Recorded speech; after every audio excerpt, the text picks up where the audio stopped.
नमस्कार दोस्तों, bankers fund में आप सभी का बहुत बहुत स्वागत है। आज इस वीडियो में आप लोगों को एज कवर करवाऊंगा मैं।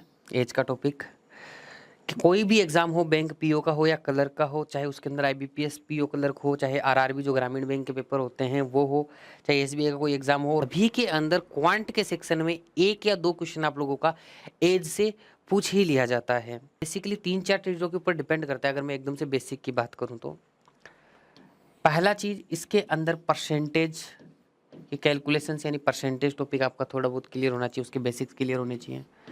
दूसरा रेशियो का टॉपिक, तीसरा एवरेज। ये तीन चीज़ों के, ये जो तीन टॉपिक्स है ना, इसके कॉन्सेप्ट्स इसके अंदर काम में आते हैं। बेसिकली इसके जो क्वेश्चंस होते हैं वो इन्हीं टॉपिक्स के होते हैं, पर वो एज के ऊपर स्पेशली बेस्ड हर बार एक दो क्वेश्चन पूछ लेता है एग्जामिनर, तो इसको एक अलग तरीके से हम लोगों ने एक अलग चैप्टर बना के आप लोगों को पढ़ा रहे हैं। बाकी कॉन्सेप्ट परसेंटेज का, रेशियो का, एवरेज का ही यूज होना है। एज के कोई भी क्वेश्चन उठा लेना चाहे किसी भी क्वेश्चन के अंदर। चौथी जो सबसे इंपॉर्टेंट चीज है आपके किसी भी क्वेश्चन के लिए, जो एज के क्वेश्चन के लिए, वो होती है लैंग्वेज।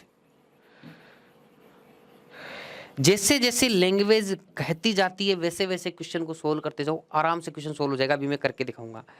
लेकिन एक छोटी सी बात मैं आप लोगों को और बताना चाहता हूँ आगे बढ़ने से पहले।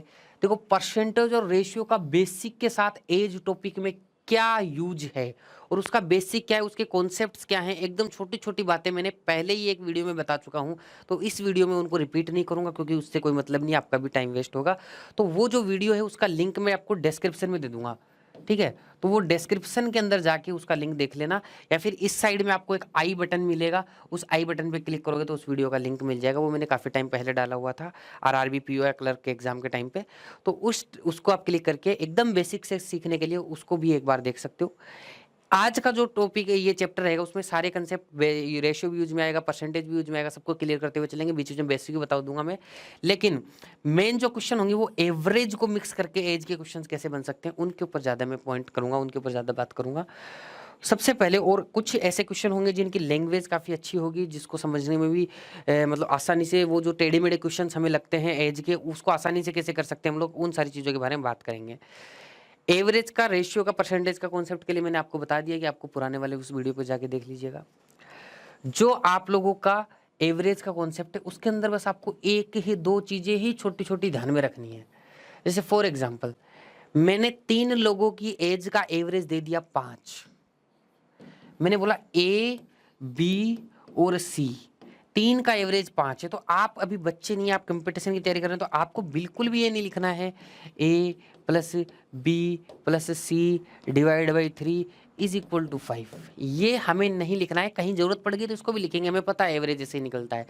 हम लोग इसका एक मतलब निकालेंगे। मतलब क्या निकालेंगे? सीधा एक मतलब निकालेंगे कि अगर मैं ए बी सी तीनों की एज का सम करूंगा तो कितना आएगा? 15 आएगा। क्योंकि हर एवरेज का मतलब ये होता है हर एक की एज 5-5-5 मान ली जाती है। एक्चुअली में 5-5 नहीं होती है, लेकिन मान ली जाती है कि ओवरऑल मिला के हर एक की एज आपकी 5 वर्ष की आएगी, 5 ईयर की आएगी। तो तीनों की मिला के कितनी आ जाएगी? 15 ईयर आ जाएगी। तो आपका ये कंक्लूजन होना चाहिए कि 3 लोगों का एवरेज मुझे 5 दे रखा है कि तीनों की एज मिला के कितनी आएगी? 15 आएगी। एक तो ये छोटी सी बात आपके दिमाग में सोच लेनी है ताकि पेपर के ऊपर ज़्यादा वर्क ना करना पड़े और हमारा थोड़ा सा समय बच जाए।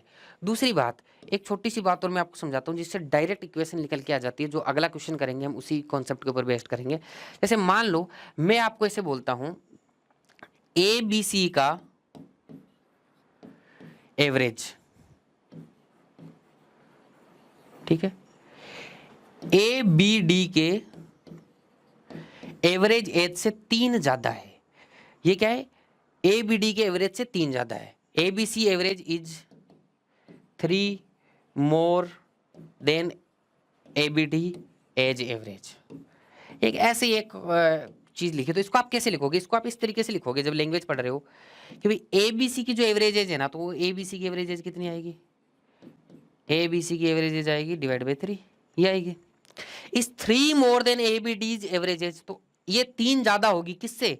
ए बी डी की एवरेज एज से। तो ए बी और डी का एवरेज एज होगा डिवाइड बाई 3 प्लस 3, यही तो होगा। इस तरीके से लिखोगे। उसके बाद में आप सी और डी के अंदर रिलेशन निकालोगे। चलो मैं छोटा सा एक रिलेशन आपको निकाल के भी दिखाता हूं यहाँ पे। तो यहाँ से हम लोग सी और डी का अगर वो निकालेंगे, एक रिलेशन निकालेंगे, इसको हम लोग दिमाग में करने की कोशिश करेंगे। तो एक छोटी सी चीज़ आपको बस समझानी है ताकि आप लोगों को ज़्यादा लिखना नहीं पड़े पेपर के अंदर। अब यहाँ से अगर मैं निकालना चाहूँगा तो देखो 3 से मल्टीप्लाई कर दो चारों तरफ, a plus B plus C, ये इक्वेशन हो जाएगी a plus B plus D, और इधर आ जाएगा प्लस में 9। ए बी कट गया इधर से, तो यहाँ से c माइनस डी की वैल्यू आ गई आपकी 9। एक तरीके से हो गया। एक तरीके से ये आप ये बोल सकते हो कि c की जो एज है वो d से कितना ज़्यादा है, 9 वर्ष ज़्यादा है। देखो c is equal to D plus 9 है, तो c की जो एज है वो d से 9 ज़्यादा है। अब ये इक्वेशन निकालने के लिए हमें इतना बड़ा झंझट करना पड़ा है, हम ऐसे बिल्कुल भी नहीं करेंगे। हम इसको सीधा दिमाग के अंदर सोचेंगे, और वो सोचने का कैसे सोचना है आप लोगों को वो थोड़ा सा मैं बता देता हूँ। कि आपको दिया गया था कि A B C's age average is 3 more than D A B D average, more than A B D averages. अब आपको एक चीज सोचनी है कि सीधा सीधा एक बात सोचना है कि ए बी सी की जो एवरेज आएगी उसमें ए और बी की एवरेज एज तो सेम ही रहेगी, इसमें भी ए और बी की एज सेम रहेगी। तो ये जो एवरेज इंक्रीज हो रहा है 3, ये किसकी वजह से इंक्रीज हो रहा है? इतना आप छोटा सा दिमाग लगाओ, ये इंक्रीज हो रहा है इस सी और डी की जो एज के अंदर डिफरेंस है उसी की वजह से तो इंक्रीज हो रहा है। एवरेज में 3 इंक्रीज होगा तो ओवरऑल कितना इंक्रीज होगा? 3 लोगों की एवरेज एज में, मान लो एक बंदे का एवरेज एज 5 बताया तो 3 का 15 अभी हम लोगों ने सोचा था। तो जब 3 ज्यादा है, एवरेज एज 3 ज्यादा है, तो टोटल में कितनी ज्यादा होगी बताओ? ए और बी का तो एवरेज टोटल सभी खत्म हो गया मामला ही। अब मैं बात कर रहा हूं सी और डी की बस। तो आप जो सी की एवरेज एज है वो जो मतलब एवरेज एज की बात नहीं, ए बी सी की एवरेज एज है, लेकिन ए और बी का तो सेम होगा दोनों साइड से। अब इंडिविजुअल सी बच गया, लेकिन एज एवरेज में 3 ज्यादा दे रखी है। तो अगर इसको इंडिविजुअल में चेंज करोगे तो ये सी की एज डी से 9 ज्यादा है, क्योंकि 3 है तो 3 इसकी, 3 इसकी ज्यादा, 3 इसकी ज्यादा, हर एक की ज्यादा होगी कि नहीं होगी? एवरेज का मतलब हर एक की ही ज्यादा होना होता है कि भाई एवरेज के अंदर जैसे ऐसे माना करो, एवरेज आपको 5 दिया है बीसी की एज का, तो ए की एज 5, बी की एज 5 और सी की एज 5, तीनों की एज क्या होगी? 5-5 साल आपने मान लिया एक तरीके से। एक्चुअल में उतना नहीं है, लेकिन कैलकुलेशन के टाइम पे आप एवरेज दे रखा है तो मान सकते हो। वैसे ही अगर 3 ज्यादा दिया गया है तीनों की एवरेज का, इसका मतलब 3 इसकी भी ज्यादा है, 3 इसकी भी ज्यादा है, 3 इसकी भी ज्यादा, तो ओवरऑल कितना ज्यादा होगा? 9 साल ज्यादा होगा। तो आप सीधा सा बोल सकते हो कि जो सी की एज है ना वो डी से कितना ज्यादा होगी? 9 साल ज्यादा होगी। ठीक है, तो C is equal to D plus 9, क्योंकि ए और बी से तो कुछ फर्क ही नहीं पड़ना है। ये जो 3 एवरेज ज्यादा आया है ये किसकी वजह से आया है? जो सी की एज ज्यादा थी उसी की वजह से आया है। और एवरेज में 3 बढ़ने का मतलब ओवरऑल एक्चुअल में कितना एज बढ़ना है? 9 साल बढ़ना है, क्योंकि 3 लोगों का एज दे रखा है ना एवरेज एज, तो हर एक में 3 साल बढ़ेगा, तो 3 तिया 9 बढ़ जाएगा। इसी के ऊपर बेस्ड एक क्वेश्चन है आगे दिया हुआ है आप लोगों का। अब देखो इस क्वेश्चन में क्या बोला गया है, the average age of 2 boys and their father exceeds by 3 years than the average age of those 2 boys and their mother। अब देखो अगर पूरा कैलकुलेशन अगर हम लोग करना चाहें तो इसमें कैसे करेंगे कि एक मदर फादर है, उनके 2 बॉयज हैं, तो मैं बॉय 1 को बॉय 1 मान लेता हूँ, बॉय 2 को बॉय 2 मान लेता हूँ। 2 लड़कों और उसके पिता की औसत आयु, पिता यानी फादर की औसत आयु डिवाइड बाई 3। ठीक है, उन 2 लड़कों और उनकी माता की औसत आयु से 3 वर्ष अधिक है। उन 2 लड़कों और उनकी जो माता जी थी मदर, उनकी औसत आयु से कितना ज्यादा है? 3 वर्ष अधिक है। अब इसको कैलकुलेट पूरा कर करा के अगर आप लोग लिखोगे तो ये पूरा कैलकुलेशन करने के बाद में आएगा m प्लस 9, आएगा नहीं यही? लेकिन इतना टाइम नहीं होता हमारे पास एग्जाम में। अगर हमने घर पे इसको समझ रखा है, अगर हमने पहले से समझ रखा है, तो ये सब नहीं करेंगे हम। जैसे मैंने पिछले क्वेश्चन में बताया, आपको सीधा ही एक आइडिया लगाना है कि लड़के तो बॉयज तो वही दोनों के दोनों हैं, यहाँ पे फादर अलग है और यहाँ पे भी देखो वो 2 बॉयज वही हैं, और यहाँ पे क्या अलग है? मदर अलग है। तो ये जो 3 एवरेज एज का डिफरेंस आया है ये इन 2 बॉयज की वजह से तो आ ही नहीं सकता, क्योंकि 2 बॉयज की जो एज वही है ना, लड़के तो ये वही हैं। तो ये जो 3 एवरेज एज का फर्क आया ये फादर की एज ज्यादा होने की वजह से आया है। तो आप सीधा लिख सकते हो जो फादर की एज है वो मदर से कितना है? 9 ज्यादा है। सीधा आप लोगों को बाकी फालतू कैलकुलेशन के चक्कर में पड़ने की जरूरत नहीं। अगर आप सीधा इस तरीके से सोच लेंगे तो आपको थोड़ा सा आसानी हो जाएगी क्वेश्चन को सोल्व करने में, और थोड़ा कम लिखना पड़ेगा, थोड़ा क्वेश्चन जल्दी हो जाएगा। लेकिन ये चीज़ की प्रैक्टिस अभी कर लो ताकि एग्जाम में बार बार में इन चीज़ों को ना करना पड़े, थोड़ा सा इसकी समझ बनाते हुए चलो। तो फादर की जो एज है वो मदर की एज से 9 साल ज़्यादा है, ये आप लोगों ने यहाँ पे निकाल लिया। क्योंकि वो जो 3 साल ज़्यादा एवरेज आ रहा है वो इस फादर अकेले की वजह से आ रहा है। और 9 क्यों किया 3 का? क्योंकि एवरेज है ना 3 लोगों का, इसलिए टोटल मिला के 9 एज बढ़ेगी। और मैंने इसकी कैलकुलेशन आपको थोड़ी देर पहले करके दिखाई थी। अब आगे देखना भाई, आगे क्या बोल रहा है, the average age of those 4 person is 19 year. यानी कि उन चारों की जो एज है ना वो कितनी है, 19 ईयर है। यानी कि चारों की मिला के एज कितनी हो जाएगी बताओ? Father plus mother plus boy 1 plus boy 2, सभी का एज होगा ना ये तो 19। तो 9 19 को 4 से 19 दूनी 38 और डबल कर दो तो 76। अब आगे जाके बोल रहा है the average age of these 2 boys is 5.5 year, then find the age of father and mother. Father और मदर की अलग अलग एज निकालनी है आप लोगों की। दोनों बॉयज का एवरेज दे रखा है ये 5.5, तो ये क्या दे रखा है मुझे, दोनों बॉयज का एवरेज एज दे रखा है, तो दोनों का मिला के कितना एज होगा, 5.5 का डबल कितना 11। तो मुझे क्या B1 प्लस B2 की वैल्यू 11 दे रखी है कि नहीं दे रखी है, तो लिखने की जो थोड़ी अलग से आपको बोल रहे हैं if the average age of these 2 boys are 5.5 years, तो दो लोगों का एवरेज दे रखा है 5.5, तो टोटल मिला के उनका कितना हो जाएगा 11 ईयर हो जाएगा। जैसा भी बताया था ABC का एवरेज अगर 5 है तो तीनों का कितना हो जाएगा 15 हो जाएगा तीनों की एज। तो ए और बी बॉय 1 बॉय 2 की मिला के एज कितनी हो गई 11 हो गई। तो यहाँ से फादर प्लस मदर कितना आ गया, उधर जाके इसको माइनस कर दो 75 65, और यहाँ देखना फादर माइनस मदर एक तरीके से अगर मैं यहाँ पे करूँ तो फादर माइनस मदर 9 हो जाएगा कि नहीं हो जाएगा, उधर ले आया मैं मदर को, तो father minus mother is equal to 9। इसको आप लोग सोल्व कर लीजिएगा। अगर मैं इसको सोल्व करता हूँ यहाँ पे तो देखना भाई दोनों को जोड़ दो तो मदर से मदर कट जाएगा, तो 2 फादर आ जाएगा, 2 फादर इज इक्वल टू ये कितना आएगा 74 आएगा। तो फादर की एज कितनी आ जाएगी यहाँ से देखना भाई, यहाँ से 2 का डिवाइड कर दो, ठीक है 37 साल आ जाएगी। फादर की एज अगर 37 साल है तो मदर की कितनी थी, फादर की एज अगर 37 साल है तो दोनों की मिला के 65 है, तो 65 में से 37 माइनस कर दो कितना आएगा, 65 में से 37 माइनस कर दो तो आप लोगों का कितना आ जाएगा 28 आ जाएगा शायद।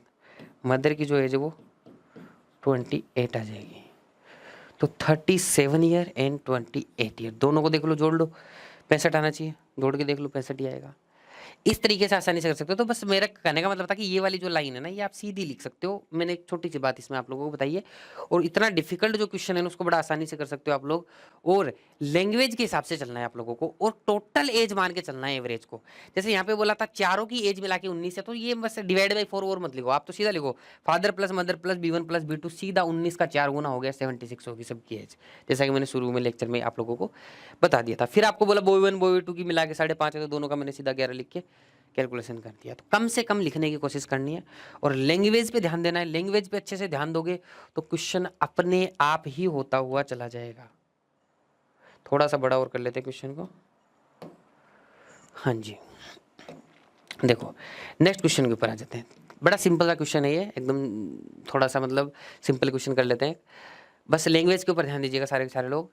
If 6 subtracted from the present age of A, जैसे बोला गया वैसे करते जाओ। ABC कुछ भी ऐसे दिया गया तो उनकी परसेंटेज ABC ऐसे ही मानो जैसे हमने पीछे मदर फादर B1 B2 माना था, उसी तरीके से मानते हुए चलो। तो if 6 subtracted from the present age of A की प्रेजेंट एज में से 6 सब्सट्रैक्ट कर लिया हम लोगों ने।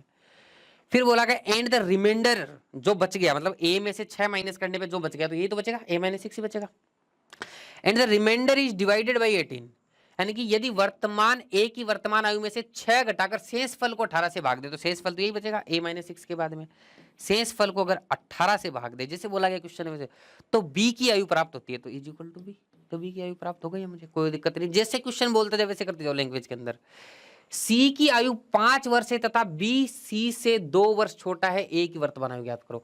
बोल रहा है कि C की आयु 5 वर्ष है और B C से 2 वर्ष छोटा है, तो B की आयु कितनी हो जाएगी 3 हो जाएगी भाई। इसकी 5 वर्ष तो इसकी 3 वर्ष हो जाएगी। देखो लिखा गया है, बोला गया है C's age is 5 year and B is 2 year younger than C, 2 साल छोटा है किससे C से, तो C की अगर 5 साल है तो B की कितनी हो जाएगी 3 साल हो जाएगी। बी की age what is the percentage of A, तो सिंपल है, बी की वैल्यू रखनी है यहाँ पे, तो 3 इसी बी की जगह क्या रख दो, 3 रख दो, तो 18 या 54 आ जाएगा, 6 उधर जाके प्लस हो जाएगा 54 में, तो ए की वैल्यू क्या आ जाएगी, 60 आ जाएगी। देखो 18 या 54 हो जाएगा, ये सामने 18 गया, 18 या 54, ये 6 जाके इधर क्या हो जाएगा, प्लस हो जाएगा 6, तो 54 + 6 60 हो जाएगा।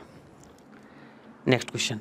हाँ भाई, एक चीज़ और थी मैं बताना भूल गया, अब से जो भी आपके यूट्यूब लेसन्स आएंगे, काफ़ी कंटिन्यूसली आएंगे अभी, तो उसकी जो भी आपकी पीडीएफ होगी वो हमारे टेलीग्राम चैनल के ऊपर मिलेगी। तो एक बार टेलीग्राम का जो लिंक वगैरह मैंने डिस्क्रिप्शन में दिया हुआ, वहाँ पे डाउनलोड कर लेना, और वहाँ से आपको ये जो क्वेश्चन है ना, इसकी सोल्यूशन के साथ पीडीएफ, ये जो मैंने लिखा है ना यहाँ पे, एज इट इज आपको मिलेगा वहाँ पे, ऐसा कैसा, ये जो लिखा हुआ है ना, ये जो बोर्ड पे मैं लिख रहा हूँ, वो भी ऐसा कैसा आपको सॉल्यूशन के साथ मिलेगा। जैसे ये पिछला वाला क्वेश्चन है, ये विद ये इस सॉल्यूशन के साथ आपको पीडीएफ में मिल जाएगा, तो आपको जब रिवाइज करना होगा तो उसमें दिक्कत नहीं आएगी। तो ये पीडीएफ आपको टेलीग्राम पे मिलेगी, तो टेलीग्राम जरूर से आप लोग ज्वाइन कर लीजिएगा। उसका जो लिंक है एक तो मैं डिस्क्रिप्शन में दे रहा हूँ, बाकी नॉर्मली मैं बता देता हूँ, क्रोम में जाके आप लिख देना t.me/अंशुल सर, उससे पहले टेलीग्राम ऐप डाउनलोड कर लेना भाई, प्ले स्टोर पर जाके अंशुल सर लिख देना। ये तो एक तरीका हो गया टेलीग्राम ग्रुप ज्वाइन करने का। दूसरा तरीका क्या है, आप लोग टेलीग्राम ऐप डाउनलोड कर लो और उसके सर्च बार में जाओ, सर्च बार में जाने के बाद में आप लिख दो @अंशुल सर, ठीक है। तो अपना जो ग्रुप का नाम है ना, वो है bankers point group of champions, bankers point group of champions, इस तरीके से ग्रुप का नाम है, और आपको डिस्क्रिप्शन में मैं लिंक दे दूंगा। तो उस ग्रुप को ज्वाइन कर लेना पीडीएफ के लिए, जिसको भी पीडीएफ चाहिए वो ज्वाइन कर लीजिएगा, ठीक है। जिसको यहीं पे समझ में आता है पीडीएफ की जरूरत नहीं है, तो उसके लिए कोई जरूरी भी नहीं है। चलो उम्मीद करता हूँ दिख रहा होगा क्वेश्चन अच्छे से। चलो भाई करते हैं, नेक्स्ट क्वेश्चन क्या बोल रहा है, the respective ratio between the present age of Manisha and Deepali is 5:x। अब दिक्कत ये है सर, x आ गया, x से जहां भी आ जाए कोई दिक्कत नहीं है, हमें x को x रहने दो बस, कोई दिक्कत नहीं है, इसकी वैल्यू निकाल लेंगे हम लोग, अगर वैल्यू पूछेगा या जो भी काम में आएगा। तो इस तरीके से अगर रेशियो के अंदर कोई अननोन वैल्यू दे दी जाए ना, तो उससे घबराने की जरूरत नहीं है आप लोगों को। जैसे जैसे क्वेश्चन को आगे बढ़ाएंगे आराम से वो भी सोल्व हो जाएगा। तो आप लोगों को सिंपल सी जो भी चीज़ दी जाती है उसको साइड में लिखते हुए चलो हल्का हल्का सा, कि मनीषा और दीपाली की जो एज है ना, उसका रेशियो मुझे 5:x दे रखा है। अच्छा एक चीज़ और ध्यान रखना, कोई भी अर्थमेटिक का क्वेश्चन हो चाहे, उसे बार बार पढ़ने की जरूरत नहीं पड़नी चाहिए, 1 या 2 बार मैक्सिमम पढ़ते ही अपना काम हो जाना चाहिए। 2 बार भी बहुत रेयर केस में मतलब पढ़ना आना चाहिए, बाकी 1 बार में काम हो जाना चाहिए। तो क्वेश्चन की अप्रोच ऐसी ही बना के चलो, जैसे मुझे पहली लाइन दिखी तो मैंने पहली लाइन में लिख दिया कि इसमें क्या दिया गया, ताकि मुझे बार बार ना पढ़ना पड़े। फिर बोला था Manisha is 9 year younger than Praneeta, Praneeta से 9 साल छोटी है कौन, मनीषा। तो मनीषा की जो एज है ना, वो प्रणीता से 9 साल कम है, यही तो बोला गया, ठीक है। मनीषा परिणीता से 9 वर्ष छोटी है, तो मान लेते मनीषा की एज है में परिणीता की पी है, तो p-9 होगी, 9 एज कम कर दी इसमें से। आगे चलो, फिर आगे क्वेश्चन बोल रहा है Parineeta's age after 9 year will be 33 year.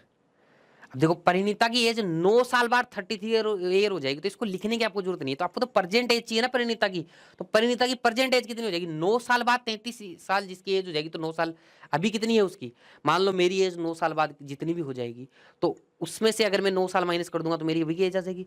तो परिणीता की 9 साल बाद एज 33 ईयर्स हो गई दी हुई है, तो अभी कितनी है, 9 माइनस करो 33 से, ठीक है। तो या फिर एक तरीके से आपको ऐसे दिया गया परिणीता +9, ये आप लोगों को दिया गया, परिणीता की एज 9 साल बाद आपको 33 दी गई है, तो परिणीता की प्रेजेंट एज निकाल लो, तो आपकी आ गई 24, ठीक है। पर ये सब आपको लिखने की जरूरत नहीं है, ये आपको बस इतना सा तो आप दिमाग में सोच ही सकते हो कि परिणीता की 9 साल बाद में एज 33 ईयर है, तो अभी कितना होगी, 24 ईयर होगी। तो बस ये परिणीता की जगह आप लोग यहाँ पे 24 लिख दीजिएगा। तो यहाँ पे 24 9 -9, तो इसकी एम की वैल्यू आ जाएगी कि नहीं आ जाएगी, कितने 15 आ गई। आगे देखो क्वेश्चन क्या बोल रहा है, दीपाली और मनीषा की वर्तमान आयु का अंतर परिणीता की वर्तमान आयु के बराबर है। अब एक चीज और दे रखी है, परिणीता की वर्तमान आयु कितनी है भाई, आप लोगों को पता ही है 24, मैंने यहाँ पे अभी भी लिखा था। अब आगे आप लोगों को क्या दे रखा है, दीपाली और मनीषा की वर्तमान आयु का अंतर परिणीति की वर्तमान आयु के बराबर है, ठीक है। देखना भाई आगे क्या बोल, difference between Deepali's and Manisha's age, यानी कि दीपाली और मनीषा की एज का जो डिफरेंस है ना, वो परिणीति की एज कितनी थी, 24, इसे 24 के बराबर है, ठीक है। परिणीति की एज जो 24 थी उसके बराबर आप लोगों को दिया गया है। अब देखो यहाँ पे m की वैल्यू कितनी है मेरे पास, 15, तो ये रख दो। एम की वैल्यू 15 रख दूंगा तो ये 15 इधर आएगा, उधर जाएगा प्लस हो जाएगा, तो डी की वैल्यू कितनी आ जाएगी? 39 आ जाएगी। एम की वैल्यू आ गई, डी की वैल्यू आ गई, रेशियो आपको दिया हुआ तो एक्स की वैल्यू आराम से निकल जाएगी। देखो एम रेशियो डी यानी एम बटा डी की वैल्यू दे रखी है, एम है 15 और डिवाइड बाई डी कितना हो गया 39। तो एम रेशियो डी है एक तरीके से, ये किसके बराबर होगा 5 रेशियो एक्स के। तो यहाँ से एक्स की वैल्यू निकालनी देख लो, 5 दिया 15 और ये आ जाएगा आप लोगों का 13। तो एक्स इज इक्वल टू कितना आ जाएगा 13 आ जाएगा। ठीक है भाई, समझ में आ रही है बात? तो x की वैल्यू यहाँ से आप लोगों को कितनी आ जाएगी 13 आ जाएगी। तो ऑप्शन नंबर इनमें से कोई नहीं, ठीक है, कोई भी ऑप्शन नहीं दिया गया तो इनमें से कोई नहीं आप लोगों का आंसर हो जाएगा। तो सिंपल जैसे जैसे क्वेश्चन ने बोला गया वैसे वैसे हम लोग करते गए, आराम से क्वेश्चन सोल्व हो गया। नेक्स्ट क्वेश्चन आ जाओ भाई। नेक्स्ट क्वेश्चन क्या बोल रहा है देखना भाई। क्वेश्चन बोल रहा है the average age of mother father and son was 42 years. तो मदर फादर और सन, तो इसका मतलब ये 42 ईयर को एज ऐसे नहीं लिखूंगा मैं, सीधा सीधा क्या लिखूंगा मैं कि आप लोगों को मदर फादर प्लस सन तीनों की एज का सम दिया गया है कितना, इसका 3 गुना बस, कितना 126 126 यही दिया गया है। सीधा सा निष्कर्ष निकाल के लिखना है आप लोगों को, ज्यादा इसमें टेंशन नहीं लेनी है।